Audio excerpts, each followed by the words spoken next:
The black boy looked up with his huge blue eyes, like mountain lakes. Charlize, Duke Lien's only daughter, anxiously looked at this child, clutching her hand at the elbow.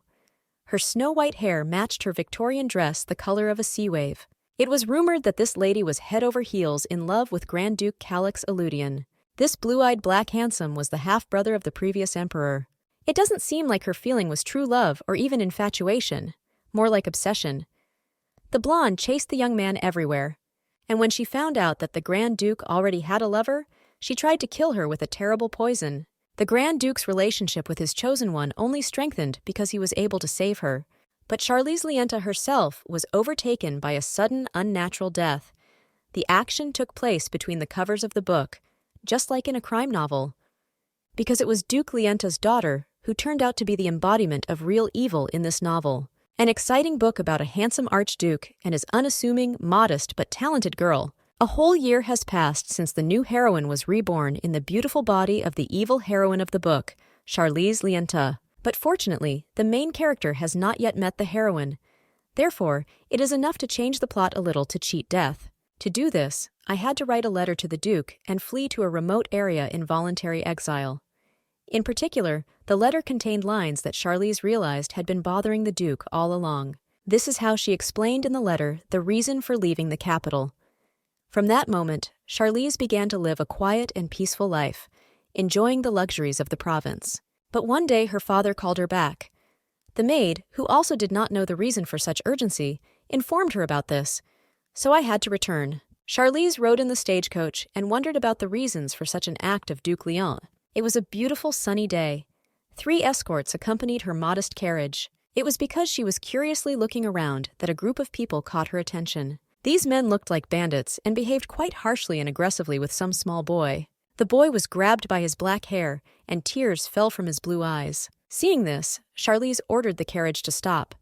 It was unpleasant for her to see how adults treat a child. The girl ordered her attendants to deal with that group of attackers, and she did not want to leave the boy alone, so she decided to take him with her. Seeing the child next to Charlize, the father and his family were shocked. The father began to shout that he had allowed her to go, and instead of gratitude, she had a child. She replied that it was clearly not her son.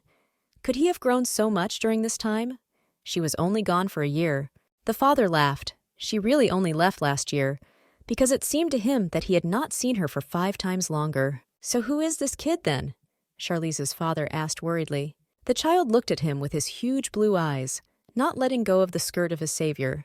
The girl stroked the baby's hair and said that first we need to talk about the reason for her arrival, because the father completely forgot about it due to excitement. He informed her that there was a commotion in the capital. Charlize wondered what the reason could be. So, everything is not as usual in the city? The father replied that the emperor's son was alive. The duke explained that 7 years ago, everyone thought he was dead, but the Grand Duke discovered information that disproved it. He put the whole capital on alert to find his nephew. It seems that the young prince played an important role in the plot. The girl thought, and instinctively stroked the head of her little companion. According to the book, Lady Irian found him and brought him to the Grand Duke's palace. The child did not want to part with her. That is why the main character had to move to the estate of the main character. And since the main characters spent a lot of time together, the Grand Duke fell in love with his nephew's savior.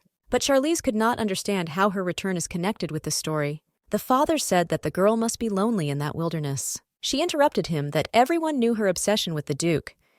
Did he decide that she could find and capture the prince to use? Her father was clearly shocked by her guess. He simply thought that it was better not to joke with the Grand Duke. In fact, he was only afraid that his daughter might be involved in some dangerous business. The girl said sarcastically, "Did he decide to keep her on a short leash so that she wouldn't do something stupid?" So everyone already knew about the madness of Charlize Lienta. There's hardly a person in high society who has not heard of her antics. The reputation has already been completely destroyed, and there is nothing you can do about it. She only said that she was just lucky because she missed the capital. She decided that she would run away again as soon as the prince was found. She took the child in her arms. She asked her father how long she planned to search for the prince. Dad said he thinks he'll be found soon. After all, this is not looking for a needle in a haystack. The task is very simple. Herzog described the features of the boy they were looking for. He had black braids and shining blue eyes. The girl thought and looked at the boy sitting in her arms. The signs matched. even that he was about 7 years old. So, it turns out, she has already found a prince? A few days later, the servant bathed the boy in the bath, entertaining him with various floating toys in the form of birds and seashells. Father and daughter sat over tea and thought whether it was a mistake at times. The girl explained that she had already asked him about his parents. He doesn't remember anything. He said he lived on the street. Maybe then just return it there? Suggested the Duke. Just throw the baby away?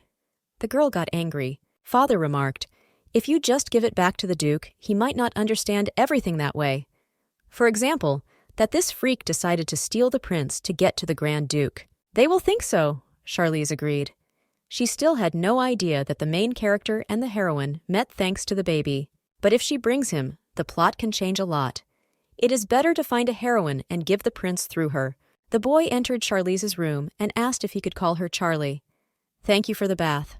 For the first time, he meets a person who treats him so well. The girl immediately remembered that this line was supposed to be heard by the main character of the book, in which, by the will of fate, she herself found herself. The boy added that he would never forget Charlie. At the same time, he opened his eyes. They shone with indescribable sincerity. Charlize laughed at this statement. It looks like her plan for a quiet life has failed miserably. She just wanted to be left alone. The boy lovingly wove mozzarella wrapped in bacon, buns, sliced cheese, pineapples, and other goodies. Charlize apologized that the table had to be laid earlier than usual, so there was not much food. Let him not think that they want to offend him. He will not even think of being offended. Everything is very tasty. This is the first time he tastes something like this, and is very grateful for such exquisite hospitality. He has a small mole on his cheek, the girl noted. It became visible when he was bathed. It looks just like in a book. He may indeed be the heir to the throne. This is the child of the former emperor and empress. Therefore, in the line of succession to the throne, he is ahead of everyone. It is clear that at this age it is too early to talk about it. But the prince, being still a baby, had to die together with his mother 7 years ago, thanks to which one of the half-brothers of the emperor would receive the throne.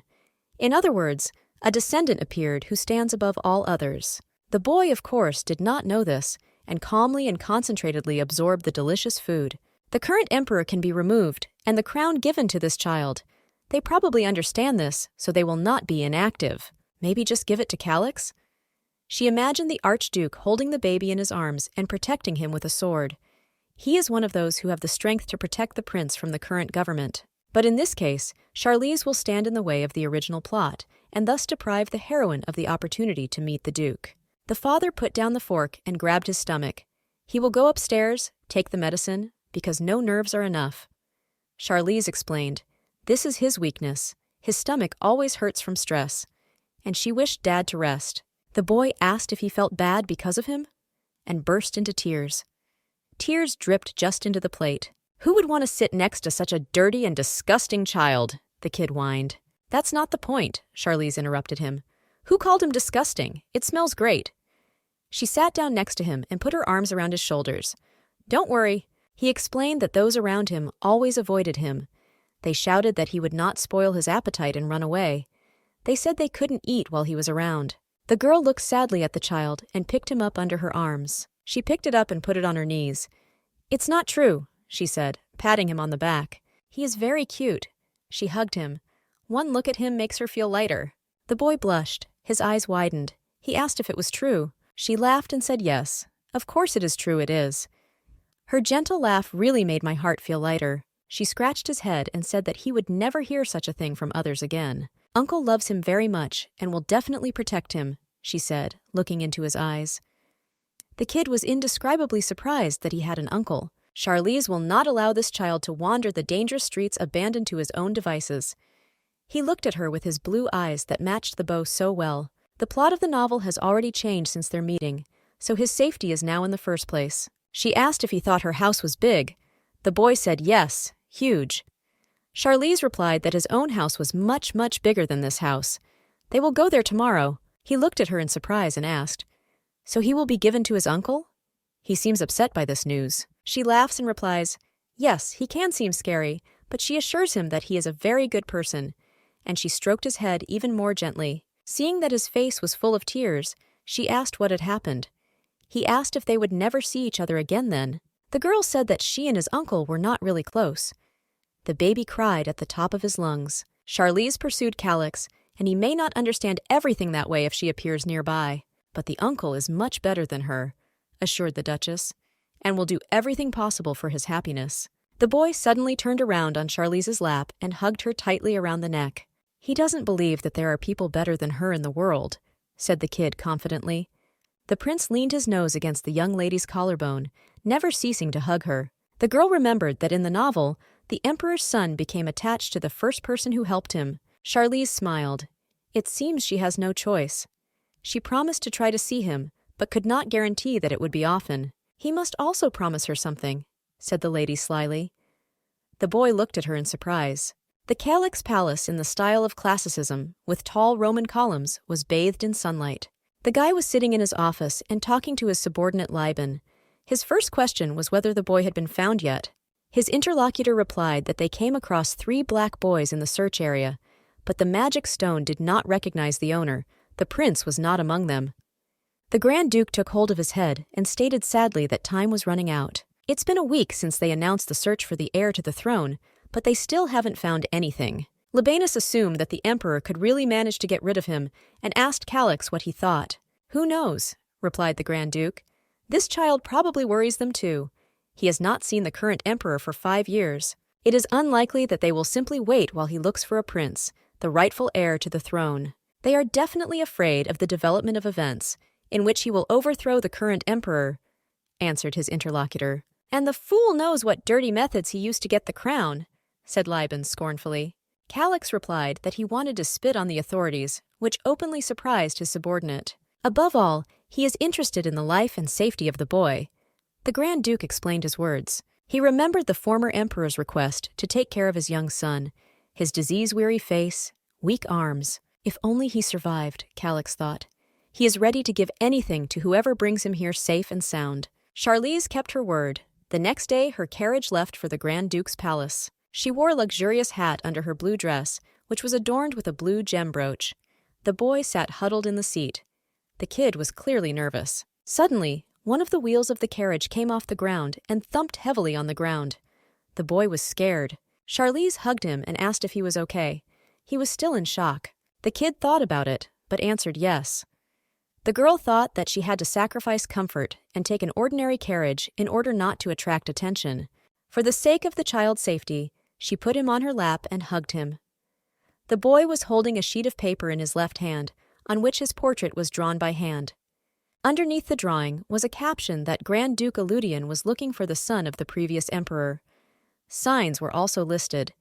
They promised a great reward to the one who would bring the prince safe and sound. Even before leaving, Charlize asked the kid to carefully remember everything written in the ad.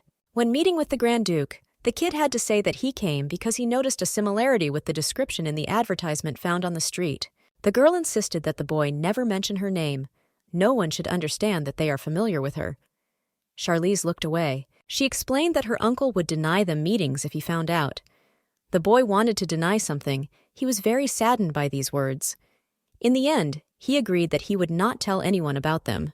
The girl sat down and jokingly held out her little finger, offering to swear on her little fingers. Finally, the carriage stopped in the square in front of the Grand Duke's estate. A boy with a piece of craft paper that had this announcement on it made his way to the front entrance. He looked back at the carriage. At that moment, he looked like an upset Siamese kitten that had been thrown out into the street. Charlize gave him a friendly wave from the carriage. She sadly looked at the baby with a warm look. And the boy wondered if she would be offended if he said that he wanted to stay with her forever. Then he shook his head, banishing this thought. No, you can't be so annoying. Otherwise they definitely won't see each other again. So, with all his will, he turned and headed for the entrance. The building was really so huge that it was scary. In a minute, the tiny figure of the baby disappeared behind the door. The girl put her hand to her chest and sighed with relief. Now there is nothing to worry about. The main character takes care of the boy. She was worried about only one thing. She deprived the heroine of the opportunity to meet the Duke. She is not a big fan of this book, but she feels a little sorry for the main character, the artist Irian, because she is losing her chance at a normal life. There was an option not to intervene at all, but it's late. Charlize leaned back thoughtfully on the seat in the carriage and ordered the coachman to go. Does she really want to sponsor poor artists? The father could not control his violent emotions. Charlize replied that it was, and also a children's shelter. The girl was guided by the plot of the book. There, the Duke sent all the children who lived with Sasha, whom she saved, to an asylum. It seemed that the father's eyes were about to leak out of surprise and emotion. He grabbed his heart. The maids immediately started spreading rumors that the lady was going to do charity work. It was said that everyone saw how she worried and worried about that child. Previously, she was only concerned about the Grand Duke, and the day before she praised the coachman for his efforts, another colleague shocked. Duke Lienta burst into tears, holding his daughter's hands. He always knew that his daughter was very kind at heart. He hugged her and burst into tears. You don't have to listen to others. These fools know nothing about her. However, in fact, Charlize fully deserved the criticism that was thrown at her from the very beginning. The young lady laughed happily, hugged her father, patted him on the back, and thanked him. Wiping his tears with a handkerchief, the father said that he would now talk to the accountant, and to begin with, let him take 5,000 deltons. As much as 5,000 deltons? Charlize was surprised. It seemed to her that 1,000 would be enough. What a modest child, the father suddenly cried. He will give her anything, just let her say. Drowning in rivers of his tears, she said that it was okay, she understood. Charlize in the original is so sassy and spoiled because her father tried to pamper her all her life. It was because of this contrast that her behavior caused so much admiration among people who knew her well. A few days later, she was allocated a lot of money for personal expenses. The young lady immediately went to the bank to get them. On the street, an angry man shouted at a girl in a black cloak and even seemed to hit her with the toes of his shoes, shouting how dare she sell such inept doodles. He scattered her leaves with pencil sketches of birds and feathers, called her a shameless brat. The girl rushed to collect her work, so her hood fell back. This is Irian La France. Charlize recognized the heroine of the novel in the street artist. She was born into a family of aristocrats who became impoverished.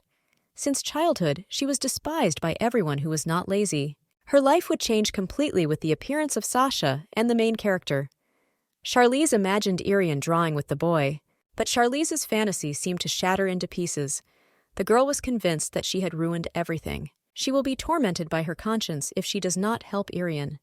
And the lady resolutely went to the artist to do justice. Incredible talent, she said, addressing Irian. Ta looked up at her and held one of the drawings in her hands. The artist was horrified to recognize in her interlocutor the formidable mad lady Lienta. Did she draw it herself? Asked Charlize. Irian, frightened, replied that yes, it was her work. Nice drawings, the lady praised, looking at the graphite pigeons on the sticky paper. Does the artist mind if Charlize buys them? Irian's surprise knew no bounds. The artist was kneeling in front of the young lady, drawings scattered around her like a fan. Happy Calyx brought a book of fairy tales to his nephew Sasha's bedroom and offered to read one of them aloud to him. The boy, pulling on a soft, expensive blanket, replied that he could not read. Then he will sit here until Sasha falls asleep, suggested the Grand Duke. The boy blushed. Does he mind? Asked the owner. Okay, I don't mind, but Uncle looks so tired, said the kid. He's not tired at all, Calyx argued, straightening the bedspread. He can do anything for him, the Grand Duke promised. Eludian patted Sasha's forehead. The boy squinted one eye. Meanwhile, a sharp-horned moon rose over the city, shading the silhouettes of winged trees. The Duke looked at the child and could not understand how he could find his way to him. Calyx remembered how the boy shouted that he had come himself. No one brought him. But when the baby fell asleep, small tears dripped from under his eyelashes. He repeated the words, Lady Charlie. Charlie? Eludian was surprised. His sapphire blue eyes clouded over. He remembered the insane stalker. Grand Duke Calyx concentrated on reading the letter. His subordinate stood with a question in his eyes. Because Lieben heard the Grand Duke say Charlie's name out of nowhere. Why did he suddenly say this name? Asked Lieben, quite interested. Calyx thought, resting his head on his fist, and replied that Sasha mumbled that name in his sleep. The boy even cried. Leiben's face showed horror. Is the Duke talking about Prince Sasha? This girl! But he will arrest her! Lieben was burning with anger, clenching his fists. The Grand Duke told him to calm down, because the boy was clearly not crying from fear. Rather, as if he missed her. The Grand Duke fell back into his thoughts. Lieben suddenly fell silent and spread his hands and looked at his master in surprise. Well, he himself began to doubt when the prince came to them alone. He said he lived on the street, but he looked clean and well-groomed. Should he be questioned about it? No, the boy is not a stupid child, therefore, probably, there is an objective reason for this silence. Let Liban investigate the case secretly, find out who helped Sasha. Okay, he'll take care of it. As for his official debut, the Emperor must already be aware, so it is difficult to predict his actions. It is better to postpone the ceremony until next week, said the Grand Duke. That's why we need to find that girl as soon as possible. Charlize worriedly asked if there was still any news from the duchy. 4 days have passed since Sasha came to his estate. The girl was nervous, walking from side to side in the room like a lion in a cage. Shouldn't they have announced the ceremony? Of course, she will not be invited there, but I would like to see it. Irian herself will be able to attract the attention of the Grand Duke, the girl thought, looking at the wonderful images of pigeons in flight. And then everything will be fine. She remembered Irian looking at her in surprise, then looking down during their conversation when the princess offered to buy her paintings. She said that she apologized, but could not sell the paintings of Her Majesty, and asked to return them. But Charlize looked at the image in surprise and wondered why she refused. Does she think she is being bullied? And looked at the artist. Irian is a street artist who grew up in a house of broke aristocrats. With her earnings, she will not be able to afford even the maintenance of the family estate. But her parents cannot leave their house in the capital. The world of nobility is full of unhappy stories, meaningless marriages, but their family was an exception.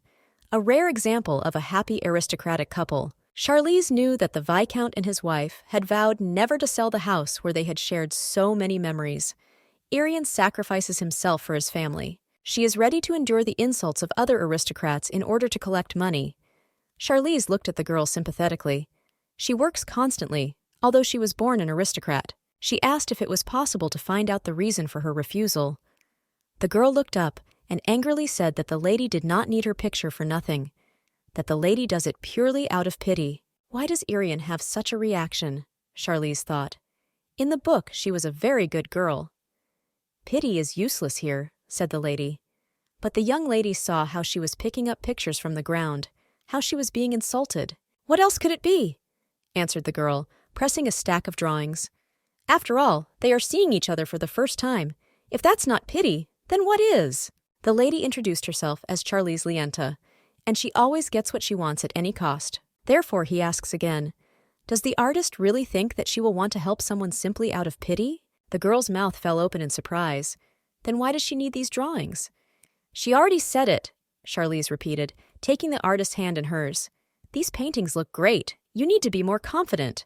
It's the first time she's seen such an attentive cat. Charlize admired the drawing. Before leaving with the purchase, the lady even noticed Irian's slight smile. So the atmosphere has noticeably improved, the young lady thought, remembering the artist. It seems that she still opened her heart to her. On the way, she dealt with the men who abused Sasha. Now we just have to wait for the ceremony in the duchy, Charlize reasoned, holding the drawings in her hands and looking out the window. She touched the image of the dove again, and looked out the window again. When will it happen? A variety of food was steaming on the table, chicken and lobster at the same time. The Duke of Lienta was dining with his daughter. He said that the boy must not have been a prince. He's definitely a great kid, though. Will he be kicked out of the Grand Duke's estate? Father was worried. Charlize replied that it could not be. They saw for themselves. Black hair, blue eyes, manners, even a mole on the cheek. Everything is exactly as written in the book. It can't be that it's someone else, the girl thought, pouring out the wine. Did the Grand Duke not recognize his own nephew then? The father was nervous. Hardly, answered Charlize. Maybe he is trying to hide Sasha from the Empress? His belonging to the imperial family cannot be denied. He is probably trying to protect Sasha. But suddenly he is not really a prince? The girl grabbed her head, pulling out her braids. It cannot be that Sasha is not a prince. Is the boy now on the street? Cried the father, clutching his heart. Suddenly, a stuttering, mustachioed man in a black suit ran in shouting that their majesties had problems. He was holding a letter in his hands. What happened? What are the problems? Asked the father. The letter brought by the mustache was decorated with a silk gold braid, sealed with a wax seal with gold embossing. This is from the place of the Grand Duke. Now Charlize clutched her heart when she was handed that envelope. This is an invitation to a holiday for the lady, explained the butler. The invitation can't be fake? Charlize's father reasoned, cutting circles around the painted table where the lady was sitting. Forgetting about manners in his excitement, Lienta bit his nails. He tried to figure out the reason for such a metamorphosis. What happened to the Grand Duke that he invited his daughter? Does he intend to humiliate her in front of all the aristocrats? The Duke was afraid of his guess. In contrast to his hysterics, Charlize looked unfazed. No, he wouldn't do that, no matter how strong his dislike was, the young lady protested. Not his style. And calmly sipped tea as if nothing had happened. A strange situation. In the original plot of the book, Charlize was not invited to the event where the prince was to be introduced to the aristocrats. Many aristocrats will gather together, but one person should not receive an invitation. And this person is Charlize Lienta. But because of her stubborn nature, she will come anyway. Because at this event, the young prince will be presented to society, and she is not indifferent to this child. She mentally prepared herself to witness that painful scene where she addressed his lordship, the Grand Duke, and saw him walking arm in arm with Irian. How could he trade her for some girl who, under other circumstances, probably would never have met Calix? The girl was crying in the empty, half-dark living room flooded with moonlight. A spilled bottle of wine was lying nearby. On the shelf of an antique cabinet, there were some bottles with various unknown contents. Her jealousy will put Irian's life in danger. However, there is no point in thinking about it. The difference between the events and the original plot of the book bothers her a little, but it is no longer her business. The father shouted that he must personally pay a visit to the Grand Duke and find out everything for sure. Charlize, pretending to coolly sip hot tea, asks her dad not to interfere, because it's not worth it. She still won't go to any ceremony. Is Charlize sure? Said the surprised Lienta. Yes, we'll return to their ancestral estate. It is still better than wandering further in the capital. Father raised his gloved hands to his mouth to hide his emotions. He had tears in his eyes. He doesn't want his little girl to grow up so fast. It is not necessary to care so much about the image of the family. Did she decide to doom herself to exile for the sake of family matters? She's still quite a child, he sympathized. Suddenly, as if a parent's heart had been broken, the cup cracked in the girl's hands. She's tired of this senile nonsense, interrupted Charlize. She is already 21. What other child? If the Duke likes it so much, he will help her, lamented the father pathetically. We must send him an engagement letter now. Holding half a cup by her ear, the girl rehearsed for Dad to slow down. It seems that they did not understand each other. She does not like the Grand Duke at all, as if she swore by all the storms of the world. Father swam cautiously past the tea table, looking at Charlize as if he didn't recognize her. A maid sneaked in and asked permission to clean up the mess because of the broken cup. The father came closer to the girl and said, "There is no need to deceive him." She asked in surprise, "To deceive? Is she serious? May his poor little girl be more honest." But she really doesn't like him. He doesn't even remember his face. And there was no lie in this.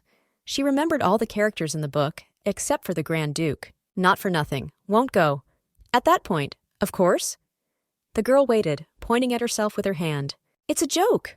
I can't believe that I came here myself, Charlize scolded, standing in the middle of the ballroom of the Archduke's estate. She stood alone in an elegant lilac dress, holding a glass of pink wine by a thin leg. I would have left a long time ago, if not for my father's request. Guests whispered around her. Dad said Charlie was his most precious treasure. I hoped she felt the same way about him. There were tears in his eyes. It was the first time she had seen him so excited. How to refuse, I believed. She did not believe the book. She always pretended to be indifferent. Thinking about it, she pressed the glass so hard that it cracked. The feeling that she is getting further away from the plot, but she has a family. Calix appeared in a dark blue and white tunic, decorated with a brooch to match his eyes, a crimson cloak embroidered with gold. I apologized for being late, and Charlize has taste. The servant accepted the mantle. However, this is style, Charlize thought. He is much more attractive than she expected. The Duke said that perhaps everyone had already heard about it. The other day, he found the child he had been looking for many years, and today I would like to introduce him. Asks to love and accept. His nephew, Sasha Rosal Alafine. A boy came up. Wow, this is the little one of the former emperor, similar to His Majesty, shouted people. After all, he is a prince, the girl thought to herself. Now you can exhale. The boy shook his head. It was very decorated with a blue bow to match the eyes with the same blue stone. He saw Charlize and turned away, pretending not to recognize her. Her mouth fell open and tears flowed. She herself told him to stay away from her, but this is very upsetting. Suddenly she felt someone else's gaze. It was the Grand Duke who was looking at her. How long has he been looking here? Have you noticed that she tries to stay away from Sasha? And now he's coming here? Did he understand that it was she who helped the prince? Oh, what will happen now? Charlize barely got over her excitement. The children were nowhere to be found. She greeted His Majesty. She looked at the Grand Duke curiously with her amazing green eyes. He thanked her for responding to his invitation. He asked if they could talk a little and held out his hand to her. Not only the guests were shocked, she herself was surprised, thought the girl, watching the crowd's gossip. If the father had found out about this, he would have prepared stomach medicine for her. What exactly does he intend to discuss with her? She didn't finish. Her eyes suddenly narrowed in horror at the sudden vision. Her father said he would sacrifice his life if it concerned her safety. Those cunning eyes glow in the dark. I wonder what kind of face Liant will make. The father sacrificed himself, died in her arms. Where did these memories come from? They were neither in the book nor in Charlize's memory. When their eyes met, time seemed to stand still. The girl covered her mouth with her hand. Did she see the future? But the Duke did not die at the end of the novel. Charlie's death hit him hard, and he decides to move to the abandoned lands, where he will spend the rest of his life. Can a father die unexpectedly? Will this happen when he tries to save her? The Grand Duke noticed that something was wrong and asked if she was sick or if something had happened. She thought she saw the future when she looked into his eyes. Will it happen again? They went out on the balcony. He closed the door. She turned away, staring into the garden, leaning on the balustrade. She was the one who brought Sasha to his estate, wasn't she? Calix asked. Sasha keeps saying the words Miss Charlie in her sleep. It's a mess. I had to ask you to forget the word miss. The girl was nervous. Don't worry. He doesn't care that he calls her by her nickname. The girl almost fell into the garden from shame. Everything is so, said the girl, adding, Your Majesty. But it was not on purpose. She was just driving through the prose and bumped into him. That's a coincidence, isn't it? I picked it up even before I saw the ad on the street. She simply had no other choice. Yes, he understands her. She suddenly looked back at him with fright. Thanks to her, they found him much faster, he said calmly. Thank you very much. She provided great assistance to the duchy. Let him ask for anything. The price is not important. Just let her say what she wants. She grabbed her heart. What does she want? Asked Charlize stupidly. There is something. He will fulfill her dearest wish, won't he? They froze for a moment on the balcony that hung over the abyss among the clouds and 100-year-old trees. Let him just say what he wants. Charlize involuntarily crossed her arms over her chest and thought that she would like to see him more often. And then she looked up, entwined her fingers into a lock, her eyes filled with delight. Oh, what will happen if she asks for that? He noticed her confusion. He will probably think that she wants to profit from his secrets. She no longer sees the future. How can you look ahead again? The Archduke waited intently for what she would say, frozen as if for a passport photo. The blonde hesitated for a moment, to say or not what spontaneously came to her mind. Without daring, Charlize slipped her fingers into her waistbag and announced her wish. She had a present for the prince. Can Calix give it to him? She held out a case with a blue gem in the frame. She explained that she had prepared a pendant with a shining stone for him. It glows in the dark. This is the kind of stone that Irian should have given when Sasha was still an orphan from the street. After he was recognized as the emperor's heir, the powerful began to envy and hate him. Where was he all this time, if he was a prince? Maybe he's just lying. Bluffs like a bad card player. Someone will find him very quickly if he does not deceive them. As a result, the children surrounded him, pushed him, knocking him down, and then locked in a secret room. This thing became his last hope. A glowing gem pendant given to Irian. But thanks to this incident, Sasha will meet the Fairy of Light. Since Irian will not be able to give it to him, Charlize has no choice but to give it herself. What is it with him? Thought the girl, looking at the Duke, who was looking at the decoration with horror. Did you think there was magic in this locket? She explained that it is just a pendant that glows. No magic was used on it. He can check in the Mage Tower if he doesn't believe it. Can he? Lienta was very worried and shouted in her mind that she was not guilty of anything. The Grand Duke said he was just a little surprised. The kid will definitely be happy, assured the boy. It will be difficult for them to see each other today, so he will send the invitation another time. The Duke's eyes radiated a friendly attitude. She bowed and thanked his lordship. I thought that it was a pity that she would not see Sasha. An official invitation from the Grand Duke is a great opportunity. She will not lose such a chance for anything. Meanwhile, the boy warmed his hands against the cup and pondered why it was Liban who had recently spoken such strange words to him. To celebrate his return, the Grand Duke is going to throw a ball and invite many nobles. The boy was just going to sleep and said that it was okay. I wondered if Miss Charlie would come too.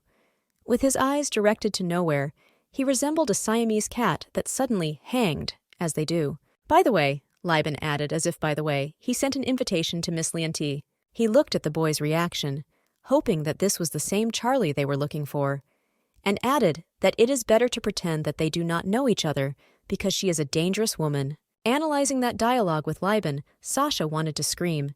In his opinion, Miss Charlie is not like that at all. At that moment, Liban himself, who was light on the pass, came up and offered to refill the drink. He took the glass and headed along the stairs decorated with ikebana and lilies. Suddenly, someone called out to Sasha with the words that he was glad to welcome him. The boy was scared, and not for nothing. The predatory face of this man dreams of the kid more than once in his nightmares. Then the brown-eyed, brown-haired man in a green camisole explained that he had come to him because he had something to tell him. The man leaned very close to the boy and told him to be very careful with Miss Charlize Lienta. She pursued the Grand Duke, went mad because of him, and tormented her for 10 long years, all for the sake of achieving your goals. Does Miss Charlie like his uncle? Thought the boy. I imagined how they would look as a couple. But these were just his fantasies, stormy, bright, but unreal. In general, if we talk about the princess, then... The stranger spoke with signs of concern on his face. Suddenly, his speech was interrupted by the question, "What is going on here?" It was the Grand Duke. He looked menacingly and suspiciously at the strange informant. He sat down in horror, looking up and down with crazy eyes. Then he said that it was nothing special and bowed. "Chernov, where did Lebanon go?" the Grand Duke asked the boy, putting his right palm on his shoulder. The stunned kid explained that he had gone to get a drink for him. Did something happen? Calix said that they would talk about it later and sat down so that his eyes were at the level of the boy's eyes. At that moment, red-haired Liban returned with a full glass of drink. The Grand Duke handed the little one a box with a decoration, saying that it was a gift from Princess Lienta. The child tenderly held the box close to his heart without even opening it. It seemed that he was about to burst into tears. The Duke ordered Liban to inform the princess that she could see Sasha. He reluctantly agreed. At the same time, Calix asked the kid whether he wanted to see Charlize. "Of course!" beamed the prince, who only dreamed of spending more time with a caring girl. Meanwhile, she was glad that it was very good that Calix agreed to give Sasha a gift from her. Just at that moment, the boy caught up with Charlize, grabbed her lilac skirt with his hands, and said that he missed her very much. She bowed slightly and congratulated His Majesty that he had finally found his family. The kid asked not to call him His Majesty anymore, just Sasha. Tears fell from his huge eyes like peas. The blonde answered him with a kind look and asked what happened. He answered her by asking if she could stay with them. The Duke promised Charlize that he would invite her to his estate to meet Sasha, but she didn't even expect that it would happen in a week. And so her carriage arrived at the estate. Dvoretsky led her down a long, dark corridor, decorated in classical gold with French lilies. The boy begged for this meeting with tears. It would be difficult to refuse Sasha when he is in this form, but if it weren't for her curiosity about the ability to see the future, she would have left the capital a long time ago. Father sacrificed himself for her, she thought. Why did Duke Lienta give his life for her? We need to understand what will happen. The boy, as he had done more than once, grabbed her by the skirt and called her by name. She turned, greeted His Majesty, and took his hands. "Stop!" shouted the prince. She should just call him Sasha, and not by any Majesty. It was noticeable that the kid was indignant. "Please don't call him Your Majesty. She will simply be executed if she allows herself to," Charlize thought. The butler confirmed the boy's words and said that she must comply with the request of His Majesty the Prince. It seems that Calix allowed the girl such a display of familiarity at the request of the prince. "Okay," she said, and followed the little owner. He brought her to the library. Charlize was surprised at how many books there were. "Are these all fairy tales?" The kid laughed and said that yes, his uncle reads him these stories every night before bed. And next to the bedroom, there is a game room. Lebanon is also very friendly to him, the boy boasted. The food here is very tasty. Yesterday, for example, he ate grilled duck. It seems that he used to hide his emotions, his joy, Charlize thought. And this wooden horse was also a gift from my uncle. The boy immediately sat on it and said that he was swinging on it and looking into the garden. The girl covered her face with her hand. The boy asked what happened. Without removing her hands from her face, she explained that he was too cute. Don't think, she's not some kind of pervert. Sasha jumped off the swing and hurried to Charlize and hugged her. He is very glad to see Miss Charlie again, the boy admitted. He wants to hug her. She said she also loves Sasha. He asked if she loved his uncle as much. Her face darkened. She felt herself in cosmic prostration. Did these rumors even reach him? She was terrified. Although this is a great opportunity to let others know that she doesn't like him. It's not like that, the girl objected. She doesn't like him at all. An idyllic picture of a couple shattered in the boy's imagination. He did not believe. Is it true? But why, Charlie? She doesn't know. He can turn her life into hell. She remembered the phrase from the vision. So she hates his uncle? Sasha made a false conclusion. No, he is still a beautiful person, his girlfriend assured him, laughing out of surprise. He looked at her in surprise because he could not make out anything. Apparently, in his picture of the world, there can only be love or hate. Will the kid be upset if he thinks that she will hate his family? Hugged her to calm her down. Sasha offered to go to the garden. The princess agreed. There they met the Grand Duke, who was looking at hyacinths. He turned his head and glanced sideways at them. What happened? She no longer sees the future, the girl thought. But if he looks into the eyes, he will probably be able to. You just have to come a little closer. And she stepped forward on the cobblestones. Grand Duke, they have problems! She clearly heard the words of a new vision. Sasha, Mr. Sasha! The prince's eyes fill with tears. The black surface of the lake, which cannot be entered. A little boy has to fight for his life at the bottom of the lake. Will Sasha drown? But in the book, he was locked in a secret room. The boy looked at Charlize questioningly. The princess realized that the future had changed again. We need to arrange a meeting with Irian as soon as possible. Miss Charlie complimented him on the way he rides the horse. She is so kind and good. The boy praised her to the Grand Duke. And she looked cool when she saved him from bandits. Miss Charlie is the best person in the world, the kid summed up. Okay. Calix patted him on the head. He won't think that she brainwashed the child? The girl panicked. It seems that Sasha likes her very much, said the young man, and she is always happy with the gifts she gives. He really appreciates everything she does for his nephew, so he grants her 2 wishes. What? The girl was surprised. One for saving his life, and the other for her gift, smiled the Grand Duke. Didn't he fulfill 1 wish already? The girl spread her hands. It was a gift for Sasha. She would have given it anyway. Don't be shy. Is this an angel descended from heaven? Apparently, 2 wishes in a day are too many. And since Sasha loves her so much, doesn't she want to visit the duchy again? Maybe send a letter and warn everyone to be ready? Calix smiled. Angel? A real angel, thought the girl. She nodded and thanked me. At the same time, her heavy braid twitched to the side. Will they meet again? Asked the prince. Of course they will meet, only next time she will not come alone, thought the girl slyly, because she will take advantage of Calix's desire to bring Sasha to Irian. She imagined this meeting. In a few days, Charlize paid Irian a visit. In the conversation, the artist confirmed that she wants to concentrate on drawing. People became interested in her paintings and began to buy them more often. All thanks to Charlize. Sales have nothing to do with her. The princess coldly took a sip of tea. All thanks to her talent. Yesterday's drawing surprised her a lot. Her skill is growing. Irian frowned. But does she not want to get married at all? Get engaged to a wonderful man who loves only her? The girl hid her burning cheeks with her hands. Are there any? In any case, she does not want to rush. The parents love each other very much, but she is not sure that it will be the same for her. She would rather enjoy drawing, although it is not easy. Is that how she likes to draw? Yes, loves it, really shining with happiness. But is she planning to attend the service? No, because she decided to participate in the exhibition in a few days. There is a lot to prepare. Charlize lowered her eyes and raised the cup to her lips. Her plan seems to have failed. Thank you for finding and taking the time, Charlize thanked. Irian replied that she was very glad to see you. Okay, so see you later, and jumped into the carriage. I would not like to change the plot even more, thought Charlize, supporting her head with her hand. It seems that this time we will have to intervene. On the day of the festive service, Charlize still came alone. Where is Sasha? Does Lebanon accompany him? She looked around. Noticing a group of children, she did not see Sasha among them. People who recognized her pretended not to see her. Suddenly, the red-haired Rosetta Eccles recognized her and said hello. This is the girl who hated Charlize in the book.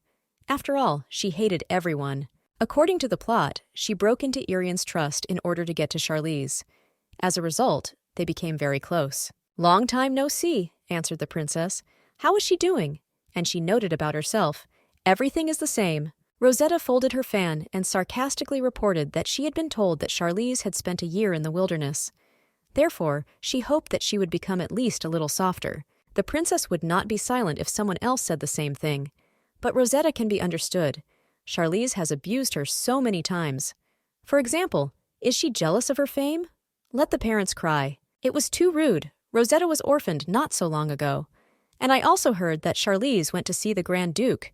Does she really succeed? She welcomes her. Yes, rumors have already spread, Charlize understood, or skillfully collects information. And she is well informed about her, retorted the princess. But the whole upper world knows about it, said Rosetta. Well, let him tell in more detail. The original is a bit confusing, so may not know anything. It is better to get rid of the rumors that Calix likes her. Do not interfere in the love line of the main characters.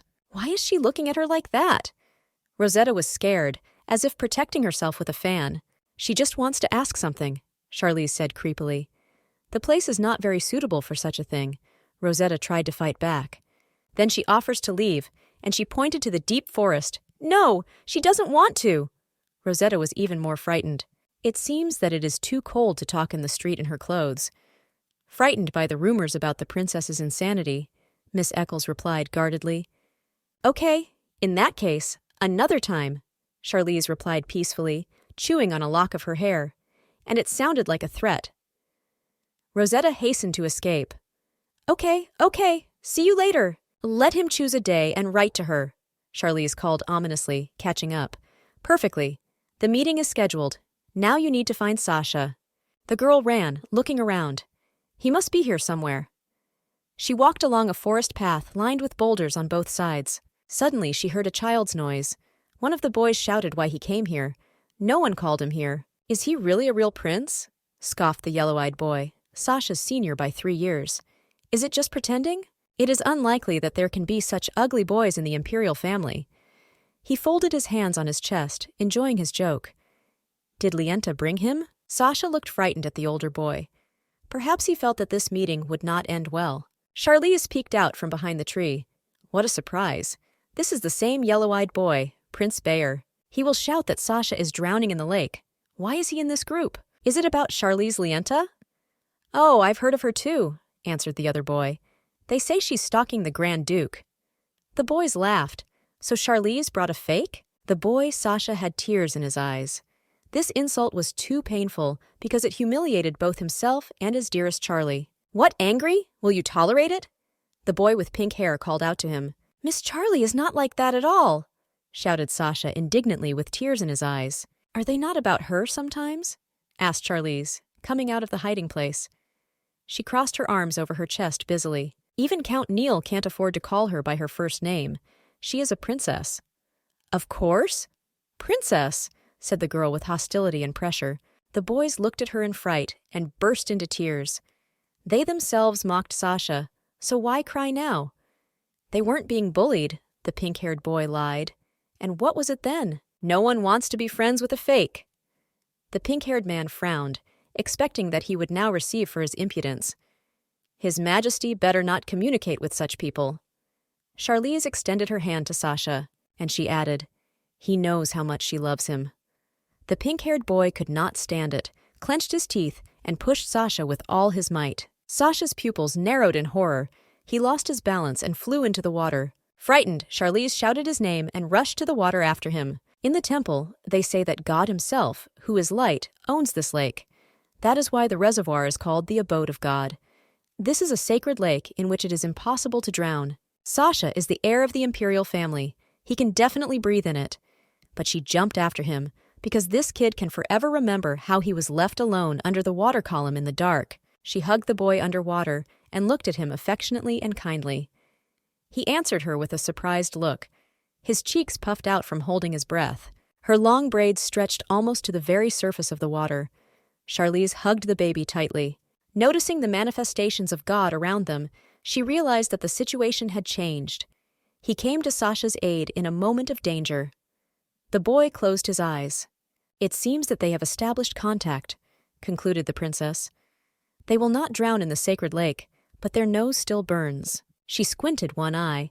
"It's time to surface." Just as she thought that, someone's hand grabbed her. Once on the shore, she heard a man scream. People came together. Liban brought Sasha to consciousness, and the girl was on her husband's lap and opened her eyes. How strange, does she think so? The Grand Duke bent over her face. Why is he looking at her like that? It looks like a person who is worried. That same evening, in his mansion, Duke Eludian was sitting by the luxurious bed on which the boy was sleeping. The Grand Duke put his palm on Sasha's forehead to make sure he didn't have a fever. Concern was visible on the man's face. Calix remembered the boy sobbing. "What happened to Miss Charlie? Is she okay?" Liban hugged the little one to him. The Grand Duke's aide thought they had only spent a couple of days with the princess. Where does such a strong attachment come from? It is very strange. After all, as it turned out, the princess was with him for no more than 2 days. She had to do indirect heart massage. No wonder the little boy was so worried when he saw this. It is impossible to forget the kindness that comes in the most difficult moments. He had the same thing with his older brother, the Grand Duke explained to the boy. Therefore, he can understand why a child's heart opened to her. It seems that Sasha has begun to wake up. Calix stroked his head and told him he could sleep longer if he wanted. What should he do now if he destroys the families of those who offended him? Will it make him feel better? The boy turned his head away, not wanting to wake up from the gentle touch. The Grand Duke smiled faintly, looking fondly at his nephew. After knocking, Liban entered. He was wearing a street cloak. Said that Lord Bayer wished to apologize to Mr. Sasha. When Sasha fell into the water, he immediately ran to them and told them that things were bad. Therefore, Bayer will not be touched yet. "No mercy for the rest of the families," said Calix. "He is usually quite an obedient child," Liban wondered. "It's strange that he suddenly wanted to make fun of someone. Maybe he just showed his true essence," answered the Grand Duke. And he wondered if the princess had come to her senses yet. "Yes, she's fine and waiting in the living room," answered the red-haired boy. The Grand Duke smiled dreamily. "Well, okay, you can come up then." Terrible, simply unbearable. Charlize was angry, clearing her throat. "But it is better to drink if you want to live longer. It's a nasty drink that you can't take in your mouth, a special tonic that the Duke has prepared for her." She did put the potions in her mouth and covered her mouth to force herself to swallow. "How is she feeling?" asked the Grand Duke. "Maybe you should rest a little more?" He stood at the entrance with one hand behind his back. "It's all right," replied the girl, and thanked for the concern. But no, he should thank her. She saved Sasha again. She has to do this every time they meet him. "You cannot stress," she joked. Both laughed. The family of the child who pushed Sasha received money from the Empress. Calix stunned her. The girl opened her eyes wide with horror. "He is the apple of her eye for her," the Duke explained. "He apologizes for having dragged her into this story and directed the Empress's anger at her. Nothing. She is not the first and not the last to be affected by the Empress's swing," Charlize stated with understanding. "How about introducing her as a ducal benefactor?" suggested the boy. "Then no one will spread rumors so lightly." "Well, isn't she even more driven once she's ready to jump into the water for the sake of the Duke?" Charlize laughed. "That's exactly what they will say." The girl giggled. "All right, although the princess says, but such actions deserve more. Regardless of anything, he is very grateful to her." Suddenly her face twisted. What? Why is he so nice to her? He looked into her eyes and smiled. Had he forgotten how annoying she was to him? The girl looked at the boy with surprise. She used to be head over heels in love with him, he thought. Then she left the capital for a year. Now he is interested. He cannot understand her. What is on her mind? When she finally got home, blue dusk had already enveloped her estate. A white carriage painted with wild pink roses stopped at the front entrance. Tired, Charlize carefully descended the steps of the stagecoach. A frightened father ran out to meet her, surrounded by a group of servants in uniform, shouting, "How is she?" "In complete order," answered the girl calmly. Her father hugged her tightly. "It seems that there is no point in repeating. Charlize reasoned rationally. He will only worry more. He knows that she could not have drowned in that lake, the blonde convinced. Everything is fine with her. How can he calm down if he's worried about her? Said the worried man. The maids burst into tears of emotion, like in a Mexican TV series. She is very uncomfortable. The princess, who was almost suffocated by her hugs, wheezed. She is alive. He is so happy. Made everyone worry. The girl climbed the stairs. She just jumped into the lake and turned off. Now he will take medicine for 2 days. But why didn't she see the future? They were close. Very strange. Suddenly, she saw a manifestation of light in front of her. It was clearly not ball lightning. Looks like she got the wrong room, said the blonde in fright. No, she was not mistaken. A voice came clearly, the source of which was a ball of light. Let him come in and close the door, she heard, and they need to talk. The girl was worried, but obediently opened the door and sat down in a chair, covered with salty dew. Doesn't God have a covenant with Sasha? Let him communicate with him then. Why is she here? The girl was worried. The owner is afraid of him. What should they do? It will be better for him if he takes another form. She is not Sasha, so she has no idea how to improve the situation. He will thank her for the idea, was heard from Siaev's side. Well, it doesn't have to be a big animal, Charlize suggested. And what then? Let him be more specific. She will ask Sasha, her thought dawned. But only on one condition, she said more boldly. Now she has a wish. There must be many different treasures in the abode of God, the girl thought while she was being dressed the next day. What to ask her? The girl was informed that she had received 2 letters. She asked the maid, who was holding a tray of correspondence, to serve them, one from Irian and the other. She took an envelope sealed with gold wax. The girl suddenly became pale, looking at the vulture on the envelope. Something is wrong? The maid asked in fright, noticing the excitement in the girl. No, it's okay, you can go. The blonde maid let go. Okay, let the princess rest. That would make her emotional father collapse and faint, that's for sure. Charlize originally received this letter with a gold seal. Inside was an invitation to a tea party with the empress herself.